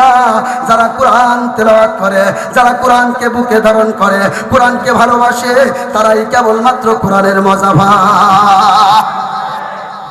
এ মুসলমান, ব্রিটিশদের আমলে একবার একটা কনফারেন্স হইল। ওই কনফারেন্সের মধ্যে সব ধর্মের পণ্ডিতদেরকে দাওয়াত দেওয়া হইল, এর ভিতরে মুসলমানদেরকে দাওয়াত দেওয়া হলো। 3 মিনিট করে মাত্র সময় দেওয়া হলো। এই 3 মিনিটের ভিতরে তারা যার যার ধর্মের বড়ত্বর কথা আলোচনা করবে। সবাই যার যার ধর্মের বড়ত্বর কথা আলোচনা করে। একজন ঘড়ি নিয়ে দাঁড়ায় রয়েছে, যখন 3 মিনিট হবে সময় অফ করে দেয়, পড়ালেখা এইভাবে আলোচনা বন্ধ করাইয়া দেয়। এবার মুসলমানদের পালা আসতো। মুসলমানরা চিন্তা ভাবনা করলো আমরা 3 মিনিটের ভিতরে কি বয়ান করব? 2 ঘন্টা 2.5 ঘন্টাই তো একটা বয়ান শেষ করতে পারি না, 3 মিনিটের ভিতরে আবার কি বয়ান করা যাবে? আল্লাহু আকবার। এবার মুরব্বিরা সিদ্ধান্ত করলো এবার কারি আব্দুল বাসেতকে দিয়া কোরআনুল কারীমের তেলাওয়াত দিয়ে বয়ান শোনাবো। আজকে কোনো ওয়াজ শোনাবো না, আল্লাহর কোরআনের তেলাওয়াত দিয়ে তাদেরকে দাওয়াত দিব। কারি আব্দুল বাসেত এইবার কানে আঙ্গুলটা দিয়ে আল্লাহু আকবার আউযু বিল্লাহি মিনাশ শাইতানির রাজিম টান মেরেছে, বিসমিল্লাহ টান মেরেছে। যখন আউযু বিল্লাহ আর বিসমিল্লাহ টান মেরেছে, ও দোস্তরে আমার, যার হাতে ওদের ঘড়ি ছিল, ঘড়িওয়ালার ঘড়িটা হাত থেকে কাঁপতে কাঁপতে পড়ে যায়। সব বেঈমানরা কারি আব্দুল বাসেতের চেহারার দিকে তাকায়। এই যে তাকায় রইছে, ও দোস্ত 10 মিনিট চলে যায়, কেউ কোনো কথা বলে না। আধা ঘন্টা চলে যায়, কেউ কথা বলে না। 1 ঘন্টা চলে যায়, কেউ কথা বলে না। ঘড়িওয়ালার ঘড়ির খবর নাই, অন্য মানুষের অন্য কোনো খোঁজ খবর নাই। একাধারে আল্লাহর কোরআনকে 6 ঘন্টা তেলাওয়াত করেছে। 6 ঘন্টা আল্লাহর কোরআন তেলাওয়াত করার পর কারি আব্দুল বাসেত যখন তেলাওয়াত বন্ধ করে দিছে, বেঈমানরা গলা কাটা মুরগির মতো লাফায় বলে, ও কারি সাহেব, কি মজার জিনিস তুমি আমাদেরকে শুনাইলা, কেবল শুরু করে এত তাড়াতাড়ি কেন বন্ধ করলা? এত তাড়াতাড়ি বন্ধ করলা? সাথে সাথে বেঈমানদের ভিতরে 15 জন বেঈমানদের লিডার কালিমা পড়ে মুসলমান হয়ে গেছে। আমার ভাইরা, এই তো অবস্থা। আল্লাহু আকবার। হযরত জুনায়েদ বাগদাদী রাহমাতুল্লাহ আলাইহি ইহুদিদের পণ্ডিতকে বলতেছে, শুনিয়ে নাও, আল্লাহ রাব্বুল আলামিন আমাদেরকে যে কোরআন দিয়েছে, এই কোরআনের ভিতরে এমন মজার স্বাদ আমার আল্লাহ দিয়েছে, যেই মজার স্বাদ যদি আমরা গ্রহণ করি, এর খালি মজা বাড়ে, কোনোদিন আর কমে না। যে আল্লাহ কোরআনের ভিতরে এই মজার স্বাদ দিতে পারে, ওই আল্লাহ জান্নাতের ভিতরে জান্নাতের নাজ নিয়ামত খাওয়াবে, কমবে না, ওই আল্লাহ পারে। সব বেঈমানরা, সব ইহুদিরা বলে, ঠিক বলেছেন হুজুর, আপনার কথার মধ্যে কোনো সন্দেহ নাই, উত্তর রাইট হয়ে গেছে। দ্বিতীয় প্রশ্ন হলো, জান্নাতের ভিতরে খায় পায়খানা করে না, এটা কেমন করে হয়? হযরত জুনায়েদ বাগদাদী রাহমাতুল্লাহ আলাইহি বলে, ইহুদিরা ভালো করিয়া শোনো, মায়ের গর্ভ ছাড়া কে কে দুনিয়ার জমিনে আসতো বলো না? বলে যে হুজুর, মায়ের গর্ভ ছাড়া কেউ কি আসতে পারে? আল্লাহ তাআলা তো দুনিয়ার জমিনে এইভাবে বাপ মার মাধ্যমে আমাদেরকে পাঠাইছেন, কিন্তু তুই একটা যেটা সৃষ্টি করেছেন, এটা আল্লাহর ক্ষমতা জয়ের করছেন। কথা বলেন ঠিক কিনা? আল্লাহ ইচ্ছা করলে বাপ ছাড়া সন্তান বানাইতে পারে, পারে না? পারে না? আল্লাহ বানায় দেখাইছেন না দেখান নাই? মা ছাড়া সন্তান বানানোর ক্ষমতা আমার আল্লাহর আছে। তারপরে আল্লাহ তাআলার যে বিধান, বাবা মার মাধ্যমে সন্তান বানায়। হযরত জুনায়েদ বাগদাদী বলেন, তোমরা যে মায়ের পেটের ভিতরে আসতো, দেখবা তোমরা যখন মায়ের গর্ভে আসতো, মায়ের গর্ভে আসার সাথে সাথে মায়ের অসুখের রক্তটা, মাসিকের রক্তটা আল্লাহ বন্ধ করে দিয়েছে। মায়ের পেটের ভিতরে যে সন্তান হয়, ওই সন্তানের নাভির সাথে নাড়ি দিয়ে আল্লাহ পাক মায়ের অসুখের রক্তটাকে সন্তানের খাদ্য বানায়া দেয়। ঠিক কিনা? কিন্তু আল্লাহ তাআলা মায়ের গর্ভের ভিতরে তোমারে আমারে খাওয়ায়, কিন্তু মায়ের পেটের ভিতরে কয়টা পেশাবখানার, কয়টা বাথরুম আছে? আছে কয়টা? নাই। যে আল্লাহ মায়ের পেটের ভিতরে বান্দারে খাওয়ায়, পেশাব পায়খানার কোনো জরুরত হয় না, ওই আল্লাহ জান্নাতের ভিতরে আল্লাহ পাকের বান্দাদেরকে, আল্লাহ পাকের খাস বান্দাদেরকে, এ জান্নাতে তো লুচতে যাবে, বদমাশ যাবে, আইঠেলা পেলোয়ার যাবে, এগুলো যাবে না। জান্নাতের ভিতরে যারা যাবে, দুনিয়ায় কষ্ট করিয়া আল্লাহর জান্নাতে তারা যাবে। আল্লাহর জান্নাতের ভিতরে তারা খাবে, তাদের কোনো পেশাব পায়খানার হাজত হবে না, ওই আল্লাহ পারে না, পারে না। সব ইহুদিরা কয়, হুজুর সঠিক উত্তর দিচ্ছেন আপনি, আর একটা আছে, এটা খালি দিয়ে দেন আপনি, পরেরটা আমরা বুঝবালেন। হযরত জুনায়েদ বাগদাদী রাহমাতুল্লাহ আলাইহি বলে, তোমাদের যে পাদ্রী আছে আমারে প্রশ্ন করেছে, একটা গাছের ডালপালা সব বিল্ডিংয়ের উপর দিয়ে কেমন করে যেতে পারে? এই কথা বলার সাথে সাথে জুনায়েদ বাগদাদী বলে, ইহুদিরা ভালো করিয়া শুনিয়ে রাখো, আল্লাহ রাব্বুল আলামিন এই গোটা বিশ্ব জগতে আলো দেওয়ার জন্য একটা মাত্র সূর্যের ব্যবস্থা করেছে। জোরে বলেন, কয়টা?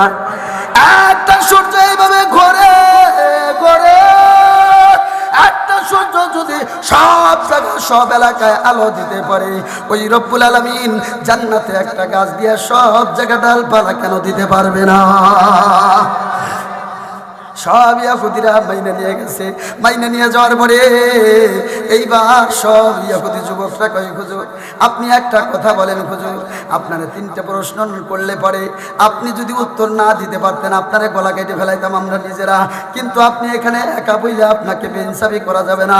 আপনার যদি সম্ভব হয় আমাদের যে পাদ্রী আছে পাদ্রীরা আপনি একটা প্রশ্ন করেন বা আপনিও 3টে প্রশ্ন করেন, পাদ্রী দেই কেমন পারাটা ভারে।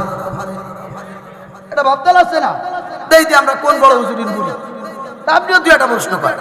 হযরত জুনায়েদ বাগদাদী বলে আমি বেশি প্রশ্ন করব না, যদি তোমরা বলো আমি একটা প্রশ্ন তোমাদের পাদ্রীর কাছে করব, মাত্র 1 পিস। সেটা হলো তোমাদের পাদ্রী আমারে জানায় দে জান্নাতুল ফেরদাউস দরজার সামনে কি লেখা থাকবে। জান্নাতুল ফেরদাউস দরজার সামনে কি লেখা থাকবে তোমাদের পাদ্রী যেন উত্তর দেয়। এইবার পাদ্রীর উত্তর দিবা যাইয়া জুনায়েদ বাগদাদী সরে যাইয়া ওনার উত্তর দিতে গেলেন চেয়ারে বসাইয়া। এইবার পাদ্রী শুধুমাত্র কাঁদে, কোনো কথা বলে না। এইবার যুবকরা দাঁড়ায় যায়, হুজুর ও বুড়া নেদোয়ার বেদ সৎ পর্যন্ত যাওয়াই লাগবে হুজুর। সর্বপ্রথম আম ধরলে পরে বাপ মারে না খায় তোমারে খাওয়াইছি, গাই বিয়াইলি পারে দুধ প্রথমারি তোমার কাছে নিয়ে যাইতাম, সব আখ ফসলগুলো তোমারে খাওয়াইতাম। এখন একটা প্রশ্ন বিটা করছে, যদি উত্তর না দিতে পারো আজকে সব আদায় করে ছাড়বো। সুবহানাল্লাহ, সব আদায় করে ছাড়বো। মান কানা লিল্লাহি কানাল্লাহু লাহু মাল্লাহুল মাওলা ফালাহুল কল। যে আল্লাহর হয়ে যায় সারা দুনিয়া তার হয়ে যায়, ঠিক না? হযরত জুনায়েদ বাগদাদী চুপ করে বসে রইছে।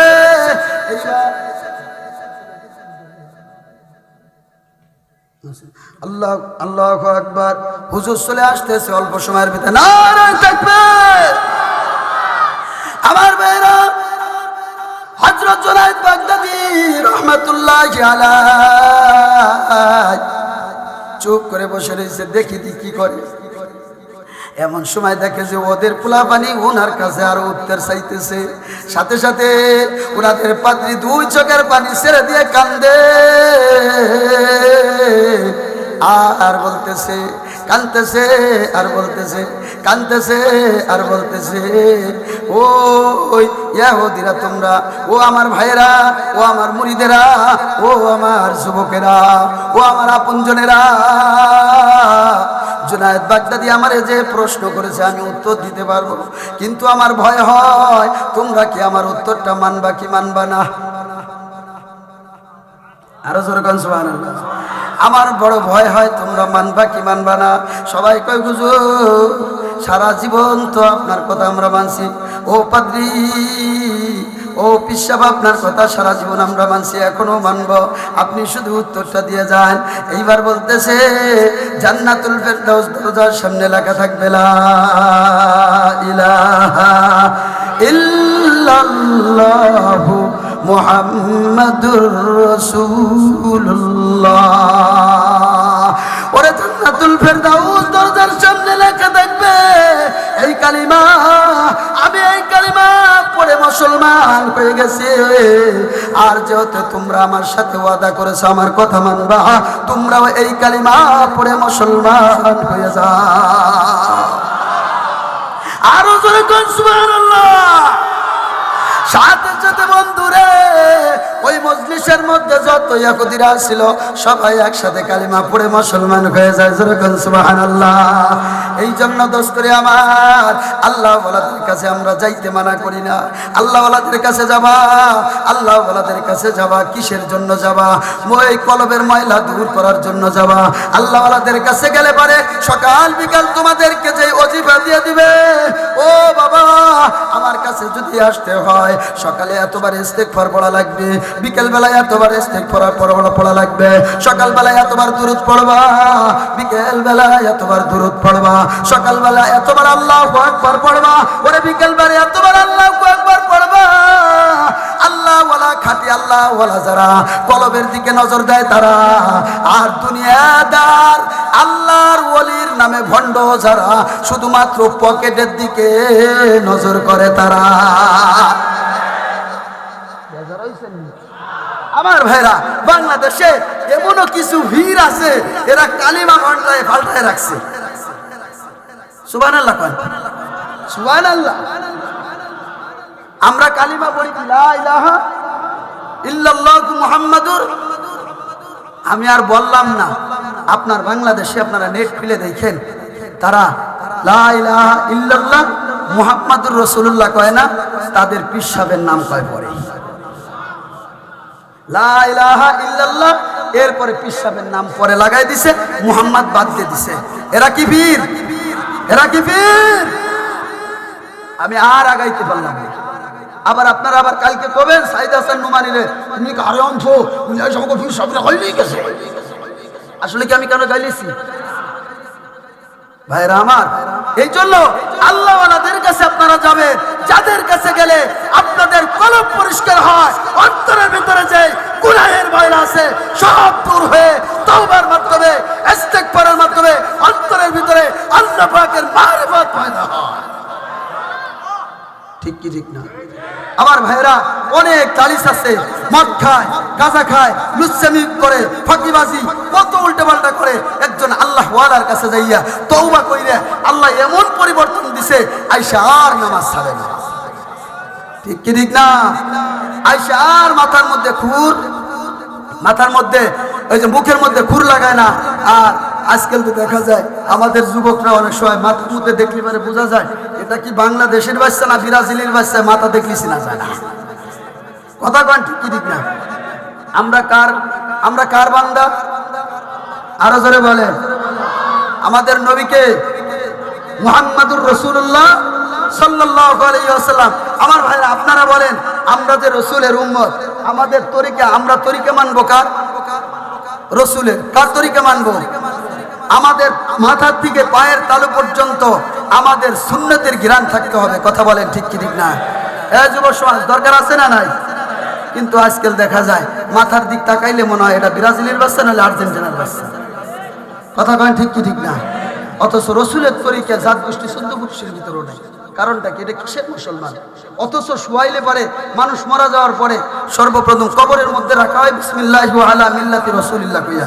ফেরেশতারা কয় হুজুর দালালি না করে তাড়াতাড়ি উঠে, ও যা করছে সমাজে, তুই যাওয়ার সাথে সাথে ওর সাইজ করে লাভ ঘুরে পাঠাচ্ছে। কথা কন ঠিক কি ঠিক না? এই জন্য আমার ভাইরা, আল্লাহর রাসূল বলেন আল কবরু রাউযাতুম মিন রিয়াজিল জান্নাহ আও হুফরাতুম মিন হুফারিন নার। কবর কারো জন্য জান্নাতের বাগান, আবার কবরটা কারো জন্য জাহান্নামের গর্ত হয়ে যায়। কথা বলেন ঠিক কি না? কিসের বিনিময় হবে? আমলের বিনিময় হবে। আমি আজকে আপনাদের সামনে যে আয়াতে কারিমা তেলাওয়াত করছি, তেলাওয়াতকৃত আয়াতের ভিতরে আল্লাহ রাব্বুল আলামিন বলতেছেন কুল ইয়া ইবাদিয়াল্লাযীনা আসরাফু على أنفسهم لا تقنطوا من رحمة الله إن الله يغفر الذنوب جميعا। আল্লাহ রাব্বুল আলামিন বলেন, ওগো নবী, আপনি সারা বিশ্বের সব মানুষকে জানায় দেন, তোমরা যারা নিজেদের নফসের উপর জুলুম করছো, অত্যাচার করছো, অবিচার করছো, গুনাহ করার মাধ্যমে, জিনা করার মাধ্যমে, ব্যভিচার করার মাধ্যমে, আল্লাহর নাফরমানি করার মাধ্যমে, লা তাকনাতু মির রাহমাতিল্লাহ, আল্লাহ পাকের রহমত থেকে তোমরা নৈরাশ হয়ে না। ইন্নাল্লাহা ইয়াগফিরুয যুনুবা জামিআ। আল্লাহ পাক ওয়াদা দেন, আমার বান্দা তুমি যে যত বড় গুনাহ করছো না কেন, আসো আমার কাছে মাফ চাও, অনুতপ্ত দিল নিয়ে, অনুতপ্ত হৃদয় নিয়ে আমার কাছে ক্ষমা চাও, আমি আল্লাহ তোমাদের জীবনের সব গুনাহ মাফ করে দিব। আপনারা বলেন তো, আল্লাহ পাকের ওয়াদার মধ্যে কি কোনো ত্রুটি আছে? এখন যদি কেন অবারও পারে, কথা কন, এখন যদি কেন অবারও পারে, মানে আল্লাহর কথার ভিতরে কোনো ত্রুটি অবারও পারে, তাহলে কি ঈমান থাকবে? আরো জোরে কোন ঈমান? যদি এই কথায় যদি ঈমান না থাকে, হে বাউল আবাল সরকার যে বলছে আল্লাহ কুরআন শরীফের ভিতরে বারবার খালি নাচের কথা, নাচার কথা কইছেন না, সূরা নাচে, তাই আমরা নাচি, এই কথা কইলে কি ওর 14 পুরুষের ভিতরে ঈমান আছে না গেছে? আরো জোরে কোন আছে না গেছে? বলেন পাউল সরকারের আবুল সরকারের দুই গেলে, আবুল সরকারের দুই গেলে নারায়ে তাকবীর। আমি ওরে আবুল সরকার কই না, ওর নাম রাখছি আবাল সরকার। কথা কোন ঠিক কিনা? মুসলমানের পরিচয় দিয়ে যে মুসলমানের সবচাইতে গ্রহণত আল কোরআনের বিরুদ্ধে কথা বলে, ও তো আবালি, ও তো তামলা। কথা বলে ঠিক কি ঠিক না? এই জন্য প্যারে হাজিরিন, আমরা শত আল কোরআনের বিরুদ্ধে কথা বলা তো দূরের কথা, কোরআনের মধ্যে কোনো ভুল আছে? আরো জোরে কেন আছে? এই কোরআনে আল্লাহ বলছেন, বান্দা তোর যত গুনাহ আছে সব গুনাহ আমি মাফ করে দিব। এই কথার পরে কি কোনো সন্দেহ আছে? তাহলে আপনাদের মাফ করনেওয়ালা কে? ওই আল্লাহর কাছে মাফ চাওয়ার রাজি আছেন না নাই? কে কে রাজি আছেন? নারায়ে তাকবীর। আল্লাহ সবাইকে তুমি মাফ করে দাও। আমিন। আরো আসতে কোন মহিলারা শুনবি। আল্লাহ সবাইকে মাফ করে দাও, যুবকদেরকে মাফ করে দাও। এই যুবকদেরকে এলাকার ভিতরে হযরত ওমরের মতো কবুল করো, আবু বকরের মতো কবুল করো, আমার মা বোনদেরকে কবুল করো। আল্লাহ সকলকে জান্নাতি মানুষ হিসেবে কবুল করো। জোরে বলেন আমিন। হাত নামান আমার ভাইরা। এখন যখন রাসূল এই কথা জানায় দেন, সাহাবায়ে কিরাম কয় হুজুর আল্লাহ জানি মাফ করে দিবেন, কিন্তু খুদারা কাজটা ধরেন আমরা তওবা করলাম, আমি তওবা করলাম, আল্লাহও মাফ করে দিল, কিন্তু আমার আমলনামায় কোনো গুনাহ নাই। কিন্তু এমন সময় যদি আমার মৌত হয়ে যায়, তাহলে কি আমি জান্নাতে যাব না জাহান্নামে যাব, নাকি মাঝখানে দাঁড়াই থাকা লাগবে? আল্লাহ ইয়া রাসূলুল্লাহ প্রশ্ন করছে না, কায়দা মতো প্রশ্ন। এখন আল্লাহ রাসূল কি উত্তর দিবে? আল্লাহ রাসূল সাল্লাল্লাহু আলাইহি ওয়াসাল্লাম কি মন গড়া কোনোদিন কোনো উত্তর দিতে পারেন? মুহাম্মদ হারগিজ না গুফতা, মুহাম্মদ হারগিজ না গুফতা, তা না গুফতা জিবরাইল, জিবরাইল হারগিজ না গুফতা, তা না গুফতা রব্বে জলি। আমার নবী তো এমন একজন নবী, আমার নবী জীবনেও কোনোদিন কোনো মন গড়া জবাব দেন না। কথা বলেন ঠিক কিনা? আল্লাহ পাক সাথে সাথে আয়াত নাজিল করে দিলেন, ফাউলাইকা ইউবাদদিলুল্লাহু সাইয়্যাতিহিম হাসানাত।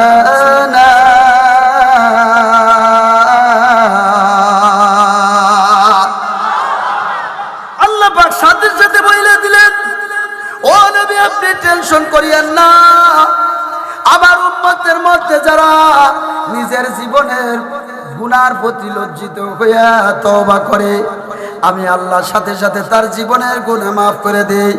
আর যদি মরার আগ দিয়ে নতুন কোনো আমল করে না সারতে পারে, আমি রব্বুল আলামিন তার পিছনে যেই গুনাহ ছিল ওই গুনাহকে নেক দ্বারা পরিবর্তন করিয়া আমার বান্দাকে জান্নাতের মালিক বানাইয়া দেই। এমন মাওলা বাবা কোথায়? কার ইবাদত করব? কথা বলেন ঠিক কিনা? এই জন্য দোস্তরে আমার, আল্লাহ পাকের ইবাদত করব, আল্লাহর কাছে তওবা করব। আমার ভাই পোশাকে যদি ময়লা পড়ে, ওই পোশাককে না ধুইলে কিন্তু অপরিষ্কার হয়ে যায়। কথা বলেন ঠিক কিনা? ময়লা যদি নরমাল হয়, স্বাভাবিক পাউডারের দ্বারা চলিয়ে যায়। ময়লা যদি গাঢ় হয়, ব্লিচিংয়ের প্রয়োজন হয়। তদ্রূপভাবে দোস্ত, তোমার আর আমার কলবের ভিতরে গুনাহের অভাব নাই। হাজার রকমের গুনাহ আছে, এর ভিতরে আল্লাহ রব্বুল আলামিন শিরকের গুনাহ কিন্তু মেডিসিন ছাড়া, ব্লিচিং ছাড়া আল্লাহ ক্ষমা করে না। আল্লাহ কোরআনে বলেন, ইন্নাল্লাহ লা ইয়াগফিরু আইয়ুশরাকা বিহি ওয়া ইয়াগফিরু মা দুনা যালিকা লিমান ইয়াশা।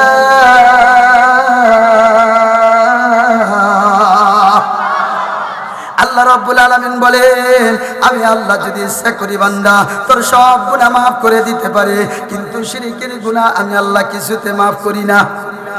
কথা কন আরো জোরে। শিরক কারে কয়? আল্লাহও খাওয়ায়, নিতাও খাওয়ায়। নিতা যদি না হইতো আমি বাঁচতাম না, বড় ছেলে বাহিরে না গেলে বছর বাঁচতাম না। আল্লাহর সাথে কাউকে শরীক করা, কথা কন ঠিক কিনা? কবরের কাছে যাইয়া কিছু চাওয়া, এটা কি? জোরে কন। মাজারে কিছু চাওয়া কি? এ মুসলমান, সামান্য একটা উদাহরণ দিব নাকি? আল্লাহু আকবার। পয়গম্বর মুসা আলাইহিস সালাতু ওয়াস সালাম রাস্তা দিয়ে হাঁটতেছেন, এমন সময় দেখে একটা যুবক ইবাদতে দাঁড়ায় আছে, ইবাদত করতেছে। আল্লাহু আকবার। হাজার রকমের বিষাক্ত প্রাণী তাকে দংশন করতেছে, বিষাক্ত প্রাণীগুলো ধ্বংসন করে। এরপরে লোকটা নামাজ পড়তেছে। মুসা আলাইহিস সালাম দেখে আশ্চর্য হয়ে পাশে দাঁড়ায় রয়েছে। হাজারো বিষাক্ত প্রাণীতে দংশন করে, তারপরও সে নামাজ পড়ে। অথচ আজকাল আমাদের মসজিদের ভিতরে ইমাম সাহেবের পিছনে আমরা নামাজে দাঁড়াই যাই, মশা একটা কামড় দিলেই পরে ইমাম সাহেবের গোষ্ঠী ঠ্যাঙ্গায় ছেড়ে দেয়। কথা কয় না, কামড় দিছে মশায়, ইমাম সাহেবের জাত গোষ্ঠী 14 পুরুষ দিয়ে 60, এরপরে ইমাম সাহেবের চাকরি শেষ। ইমাম সাহেব আমি কি কামড় দিচ্ছি, মশায় কামড় দিচ্ছ, তুমি আমার চাকরি কালা কয় কি তুই কয়েল জ্বালাইলি না?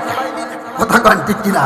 আর মুসা আলাইহিস সালাম দেখে যে হাজারো বিষাক্ত প্রাণী তাকে ধ্বংসন করে, এরপরও তার নামাজের মধ্যে কোনো ত্রুটি। মুসা আলাইহিস সালাম সাইডে যায় দাঁড়ায় রয়েছে। নামাজ শেষে এই সময় যাইয়া মুসা আলাইহিস সালাম যায় সালাম দিয়ে, আসসালামু আলাইকুম বাজান, তোমার নাম কি? তুমি কোন নবীর উম্মত? কও না। কয় হুজুর আমার নাম অমুক, আমি তো মুসা আলাইহিস সালামের উম্মত। আরে বেয়াসরে সুবহানাল্লাহ। মুসা আলাইহিস সালাম খুশি জ্বালায় তো পুরো ভুলে গেছে একবারে। আল্লাহ রে, আমার উম্মতের চাইতে দামি উম্মত আর এই দুনিয়ায় আর কেউ নাই। আল্লাহ পাক বলেন সাবধান, মুসা সতর্ক হয়ে যাও, এত তাড়াতাড়ি নিজেরে বড় মনে করবা না। তোমার উম্মতের চাইতেও অনেক দামি বড় উম্মত আসবে, সেগুলো আমার উম্মতে মুহাম্মাদি। আরো জোরে কর, কই উম্মতে মুহাম্মাদি রে, আমি রমজান মাসে একটা রাত দিব, যেই রাতের নাম কবে লাইলাতুল কদর। ওই এক রাত্র যদি তারা ইখলাসের সাথে ইবাদত করতে পারে, তোমার উম্মতে 1000 বছর পর্যন্ত ইবাদত করিয়া যেই নেকি অর্জন করবে, আর তারা এক রাত্র ইবাদত করিয়া তার চাইতে বেশি নেকির মালিক হইয়া যাবে। অতএব সাবধান থাকো। কথা বলেন ঠিক কিনা? আমাদের দাম আছে না নাই? আরো জোরে কর, আরো জোরে কর। কেমনে দাম আছে? নবীর তরিকা মাইনা না ছাইড়া। কিন্তু এখন আমার দোস্তরা এই ওয়াজ থেকে যদি এক এক করে বাইর করা হয়, কোনটারে নবীর তরিকার, কোনটা বাটপারের তরিকা, শয়তানের তরিকায়, এ যদি আলাদা করা হয় তাহলে এবারে নবীর তরিকার কয়টা পাওয়া যাবে? আছে কি? খুব কম। নবীর তরিকার ভিতরে নাই। তরিকা আছে নেতার তরিকা, নেত্রীর তরিকা, ব্যক্তির তরিকা, নিজের তরিকা, শয়তানের তরিকা, মেস্টারের তরিকা, ইবলিসের তরিকা। কথা কন ঠিক কি ঠিক না? নবীর তরিকা নাই। এই জন্য দোস্তিরা আমার সব তরিকা বাদ দিয়ে রসুলের তরিকা আমার জীবনকে গড়াইতে হবে। কথা বলে ঠিক কিনা? আল্লাহু আকবার। ওই যে যুবক মুসা আলাইহিস সালাম কয় বাজার, কতদিন ধরে তুমি এইভাবে ইবাদত করো? কয় হুজুর বেশি দিন না, 450 বছর। 450 বছর ধরে ইবাদত করে। তুমি খানা খাও কোন জায়গা? কিরা তোমারে খানা পাকায় দেয়? আমার রব আমার মালিক আমারে খানা পাকায় খাওয়া। আমার আল্লাহ আমারে 450 বছর ধরিয়া আল্লাহ জান্নাতের খানা খাওয়া। এ যুবক, তোমার কি কোনো আশা আকাঙ্ক্ষা আছে কিনা বলো? যদি তোমার থাকে বলো। কয় আমার 1-2টা আশা। 1 নম্বর আশাগুলো আমার মনে চায় আমি যেই নবীর উম্মত হইছি ওই নবীকে এক নজর দেখব। মুসা আলাইহিস সালাম কয় আয় আমার মুখের ভিতরে আয়, তুই যেই নবীর জন্য পাগল হয়ে গেছো ওই নবী বেশি দূরে নাই, ওই নবী হলাম আমি মুসা। আয় তুই আমার বুকের ভিতরে আয়। মুসা আলাইহিস সালাম বুকের ভিতরে জড়ায় ধরিয়া বলে, ও বাজান তোর আর কি আশা আছে? কয় হুজুর আমি 1 গ্লাস ঠান্ডা পানি খাবো, 1 গ্লাস ঠান্ডা পানি পান করবো। মুসা আলাইহিস সালাম কয় তো ইবাদত কর, আমি নিয়ে আসি। মুসা আলাইহিস সালাম গেছে এইভাবে ঠান্ডা পানি আনার জন্য। এমন সময় আল্লাহ পাকের অন্তরে কষ্ট লেগে গেছে। কি লেগে গেছে? আমি আল্লাহ 450 বছর ধরে ওরে দুনিয়ার কোনো খাওয়াই না, দুনিয়ার কোনো খানা খাওয়াই না। আমার বাদ দিয়ে আজকে মুসার কাছে ঠান্ডা পানি চাইলো। ও প্রমাণ করে দিল আমার মনে হয় ঠান্ডা পানি দেওয়ার মতো কোনো ক্ষমতা নাই। আমার সাথেও শরীক করে ফেলাইলো। আল্লাহর কুদরতি অন্তরের ভিতরে ব্যথা লেগে গেছে। আল্লাহ পাক সাথে সাথে আজরাইল আলাইহিস সালামকে, আজরাইল রে আর দেরি করিস না, ওরে তাড়াতাড়ি খতম করে দে, ওরে তাড়াতাড়ি মাইরে ফেলা। জঙ্গল থেকে বড় প্রাণী 2টারে বলে তাড়াতাড়ি ওর গোশগুলো মাংসগুলো খাইয়া হাড়গুলো এক জায়গায় রাইখে দে। এমন সময় মুসা আলাইহিস সালাতু ওয়াস সালাম ঠান্ডা পানি নিয়ে আসছে। আয়েশা দেখে আর তার যুবক আবেদ নাই, হাড়গুলো এক জায়গা পড়ে রয়েছে। মুসা আলাইহিস সালাম কয় আল্লাহ রে, তুমি না রহমান, তুমি না রহিম, তুমি না গফফার, তুমি না গফর, তুমি কেমন কাজটা করলা? যেই লোকটা হাজারো বিষাক্ত প্রাণীর ভিতর দিয়া তুমি আল্লাহর ইবাদত করে, আর আজকে তুমি তাকে এইভাবে ধ্বংস করে দিলা। আল্লাহ তুমি কেমন কাজটা করলা? আল্লাহ পাক সাথে সাথে বলে মুসা রে, আমি আল্লাহ যা জানি তোরা তা জানো না, অতএব জবান সংযত করো মুসা, ও তো আমার সাথে শিরক করে ফেলাইছে। 450 বছর ধরিয়া আমি আল্লাহ ওরে জান্নাতের খানা খাওয়াই, দুনিয়ার কিছু খাওয়াই না। আজকে 450 বছর পর আইসা আমাকে বাদ দিয়া তোমার কাছে ঠান্ডা পানি চাইলো, প্রমাণ করে দিল আমি মাওলার বুঝি ঠান্ডা পানি দেওয়ার ক্ষমতা নাই। আমার সাথে শিরক করেছে, যার কারণে আমি ধ্বংস করে দিলাম। জোরে জোরে কন্যা নাউজুবিল্লাহ। এ যুব সমাজ, বৃদ্ধ বাবারা, পর্দার আড়ালের মা ও বোনেরা, সতর্ক হয়ে যাও, সতর্ক হয়ে যাও। মুসা আলাইহিস সালামের জামানায় এই যুবক যদি এক গ্লাস ঠান্ডা পানি চাইয়া যদি আল্লাহর সাথে শিরক করতে পারে, আজকে তুমি আর আমি আজকে রিজিকের জন্য কি করতেছি, কোথায় দৌড়াইতেছি? ও আমার বাজানেরা, ভালো করিয়া শোনো, আল্লাহর নবীর হাদিস, নবীজি আমার বলেন আল্লাহু আকবার, দুনিয়ার সব দরজায় যখন তালা লাগিয়া যায়, দোকানপাটে তালা লাগিয়া যায়, বাড়ির দরওয়াজায় তালা লাগিয়ে যায়, সব জায়গা যখন তালা লাগিয়ে যায়, আল্লাহ পাকের রহমতের দরওয়াজাটা খুলিয়া যায়। আল্লাহ পাকের রহমত প্রথম আসমানে আসে, আল্লাহর রহমত প্রথম আসমানে আসিয়া আল্লাহ পাকের কুদরতি জবান দিয়ে ঘোষণা করে আর বলেন আলা মিন মুস্তাগফিরিন ফারজুকহু, আলা মুবতালান ফাওয়াফিয়া, আলা মুস্তারজিকিন আলা মুস্তারজিকিন ফারজুকহু, আলা মুবতালান ফাওয়াফিয়াহু। আসো কেউ গুনাহগার, আমার কাছে গুনার জন্য ক্ষমা চাও, আমি আল্লাহ তোমার জীবনের গুনাহ মাফ করে দিব। আসো কেউ রিজিকের অভাবে, আমার কাছে রিজিক চাও, আমি আল্লাহ তোমার রিজিকের ফয়সালা করে দিব। আসো কেউ অসুস্থ, দুনিয়ার কোনো ডাক্তার তোমাকে সুস্থ করতে পারে না, আমার কাছে সুস্থতার জন্য ক্ষমা চাও, আমার কাছে সুস্থতা চাও, আমি আল্লাহ তাকে সুস্থতা দান করে দিব। সব কিছু পারে কে? এ বান্দা, আল্লাহ সব কিছু করতে পারে মাখলুক ছাড়া। কথা কন ঠিক কিনা? মাখলুক কিছুই পারে না আল্লাহর হুকুম ছাড়া। কথা বলেন ঠিক কিনা? এই জন্য প্যারে হাজিরিন, আমাদেরকে চাইতে হবে কার কাছে? তওবা করতে হবে কার কাছে? আমার ভাইয়েরা, তওবা গুলো হচ্ছে তিন জিনিসের নাম। কয় জিনিসের নাম?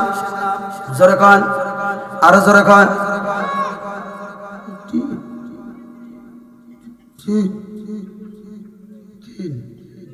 বুঝলো? বিড়ামাসির মতো কন। তওবা কয় জিনিসের নাম? তিন জিনিসের নাম। অতীতের গুনার প্রতি লজ্জিত হওয়া, বর্তমানে গুনাহকে ছেড়ে দেওয়া, ভবিষ্যতে গুনাহ করব না এই ওয়াদায় আল্লাহর সাথে আবদ্ধ হওয়া। কথা কন ঠিক ঠিক? এমন তওবা করার ইচ্ছা আছে না নাই? কার কার নাই? হাত তুলে দেখান।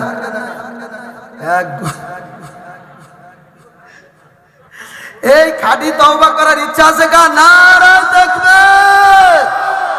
আল্লাহ কবুল করেন, সকলে বলি আমিন। হাত নামান। 1 নম্বরে অতীতের গুনার প্রতি কি হওয়া? লজ্জিত হওয়া। কি হওয়া? এ ভাই, আগে ওই যে আমাদের যুবকরা আগে সারা রাত মোবাইলে কথা কইছে, আছে না নাই? ওরা তো বাদ, ওরা তো এলাকার শহরের মানুষ, অনেক ভদ্র ছেলে, বহুত জায়গার যুবকরা এই কাজ করে, সারা রাত কথা কয়। এই ব্যাপারে অনেক কথা আছে, আমি তো বলি নাই, ওগুলো বলবো না আজকে, ওই সাবজেক্টের উপর যাই নাই আমি। আমার ভাইরা, এই মোবাইলে কথা কইছে, উল্টে পাল্টা কথা কইছে, তারপরে মিথ্যে কথা বলছে, সুদ খাইছে, ঘুষ খাইছে, জিনা করছে, ব্যভিচার করছে, দাড়ি চাচ্ছে, মদ চাচ্ছে, আর কি চাচ্ছে করবো না। এত কিছু কইরা এই যে উল্টে পাল্টা যা কিছু করছে, গুনার কাজ করছে না? জমি ছিল 4 কাঠা, যাই দেখা যায় হয়ে গেছে 8 কাঠা। আইল ঠেলা বেলো হয় মসজিদে, সবার আগে যায় ভ্যাক দেখাইতে যায়, ভ্যাক ভ্যাকে আইসে দেয় আইল ঠেলা বেলো হয়, যাই না আমার সবার আগে। কথা গান আছে না না? এমন আল্লাহ রলি মসজিদের সেক্রেটারি বানাইছি, আল্লাহ বাসার একেবারে সেক্রেটারি সব টাকা পয়সা নিয়ে মেয়া বিয়ে দেয়, আর ওই 400 দিয়ে লাগায় টাকা বাড়াবা লাগছে মসজিদের টাকা। এই ধরনের আল্লাহর ওলি যারা আছো, অতীতের গুনার প্রতি সাথে সাথে হাত উঠেই করতে, আল্লাহ আগে যা কিছু করছি, আরে আল্লাহ আগে আইলটেল ছিলাম, আল্লাহ ওনা 8 কাটা ছিল, 4 কাটা আমার সাইডে দিব ইনশাআল্লাহ। এনে যদি কও না আল্লাহ 8 কাটা কি 4 কাটা কি ছাড়া যায়নি, ছাড়া তুমি আমি মাফ করে দাও, আল্লাহ কয় তোরে ছাড়া তোর জুতে রাখে দেবো। কথা কন ঠিক কিনা? তো তওবা খালি করলেই হবে না, দুটো তওবার শর্ত আছে। খালি তওবা আস্তাগফিরুল্লাহ রাব্বিল আস্তাগফিরুল্লাহ, আল্লাহ মাফ করে দিবি। হ্যাঁ, ইসলামী তওবা। তওবার 3 জিনিসের নাম। অতীতের সব গুনার প্রতি লজ্জিত, আল্লাহ আমি পিছনে যা করছি আল্লাহ মাফ করে দাও, আমি আর করবো না আল্লাহ, আর সব বাদ দেব।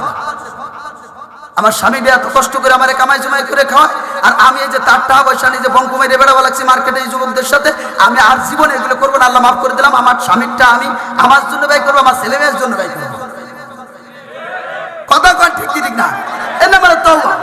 তওবা কইরা গেলা, আমার কালকে গেলা আবার টাকা পয়সা লাগে না, তোমার জ্বালাকে সব দিবা না, তাই কামাই হচ্ছে।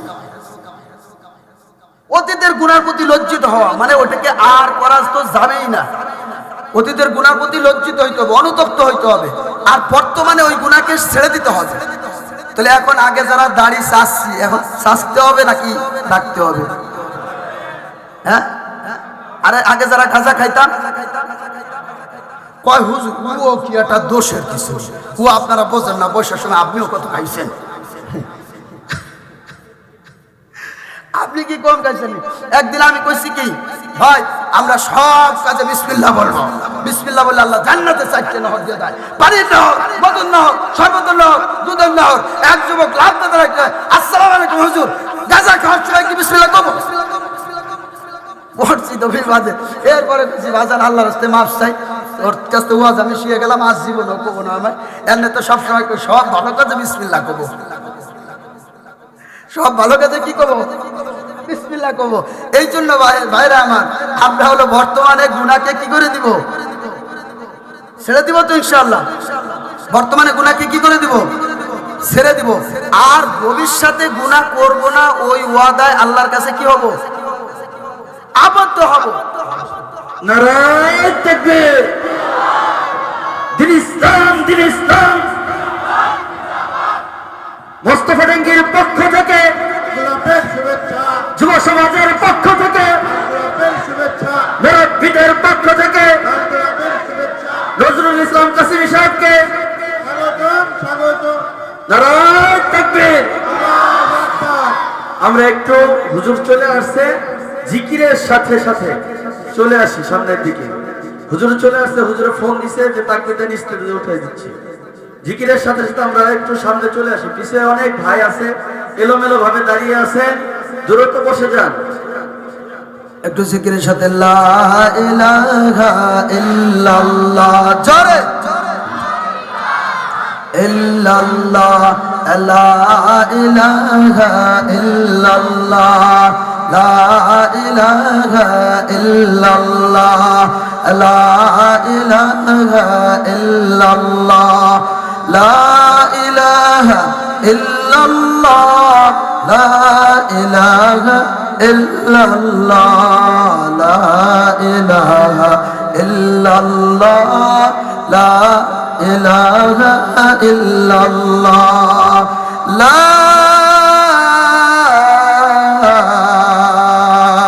ইলাহা ইল্লাল্লাহ মুহাম্মাদুর রাসূলুল্লাহ সাল্লাল্লাহু আলাইহি ওয়াসাল্লাম। হুজুর স্টেজে আসুন। হুজুর আসতে আপনারা খুশি না বেজা? আরো জোরে নারায়ে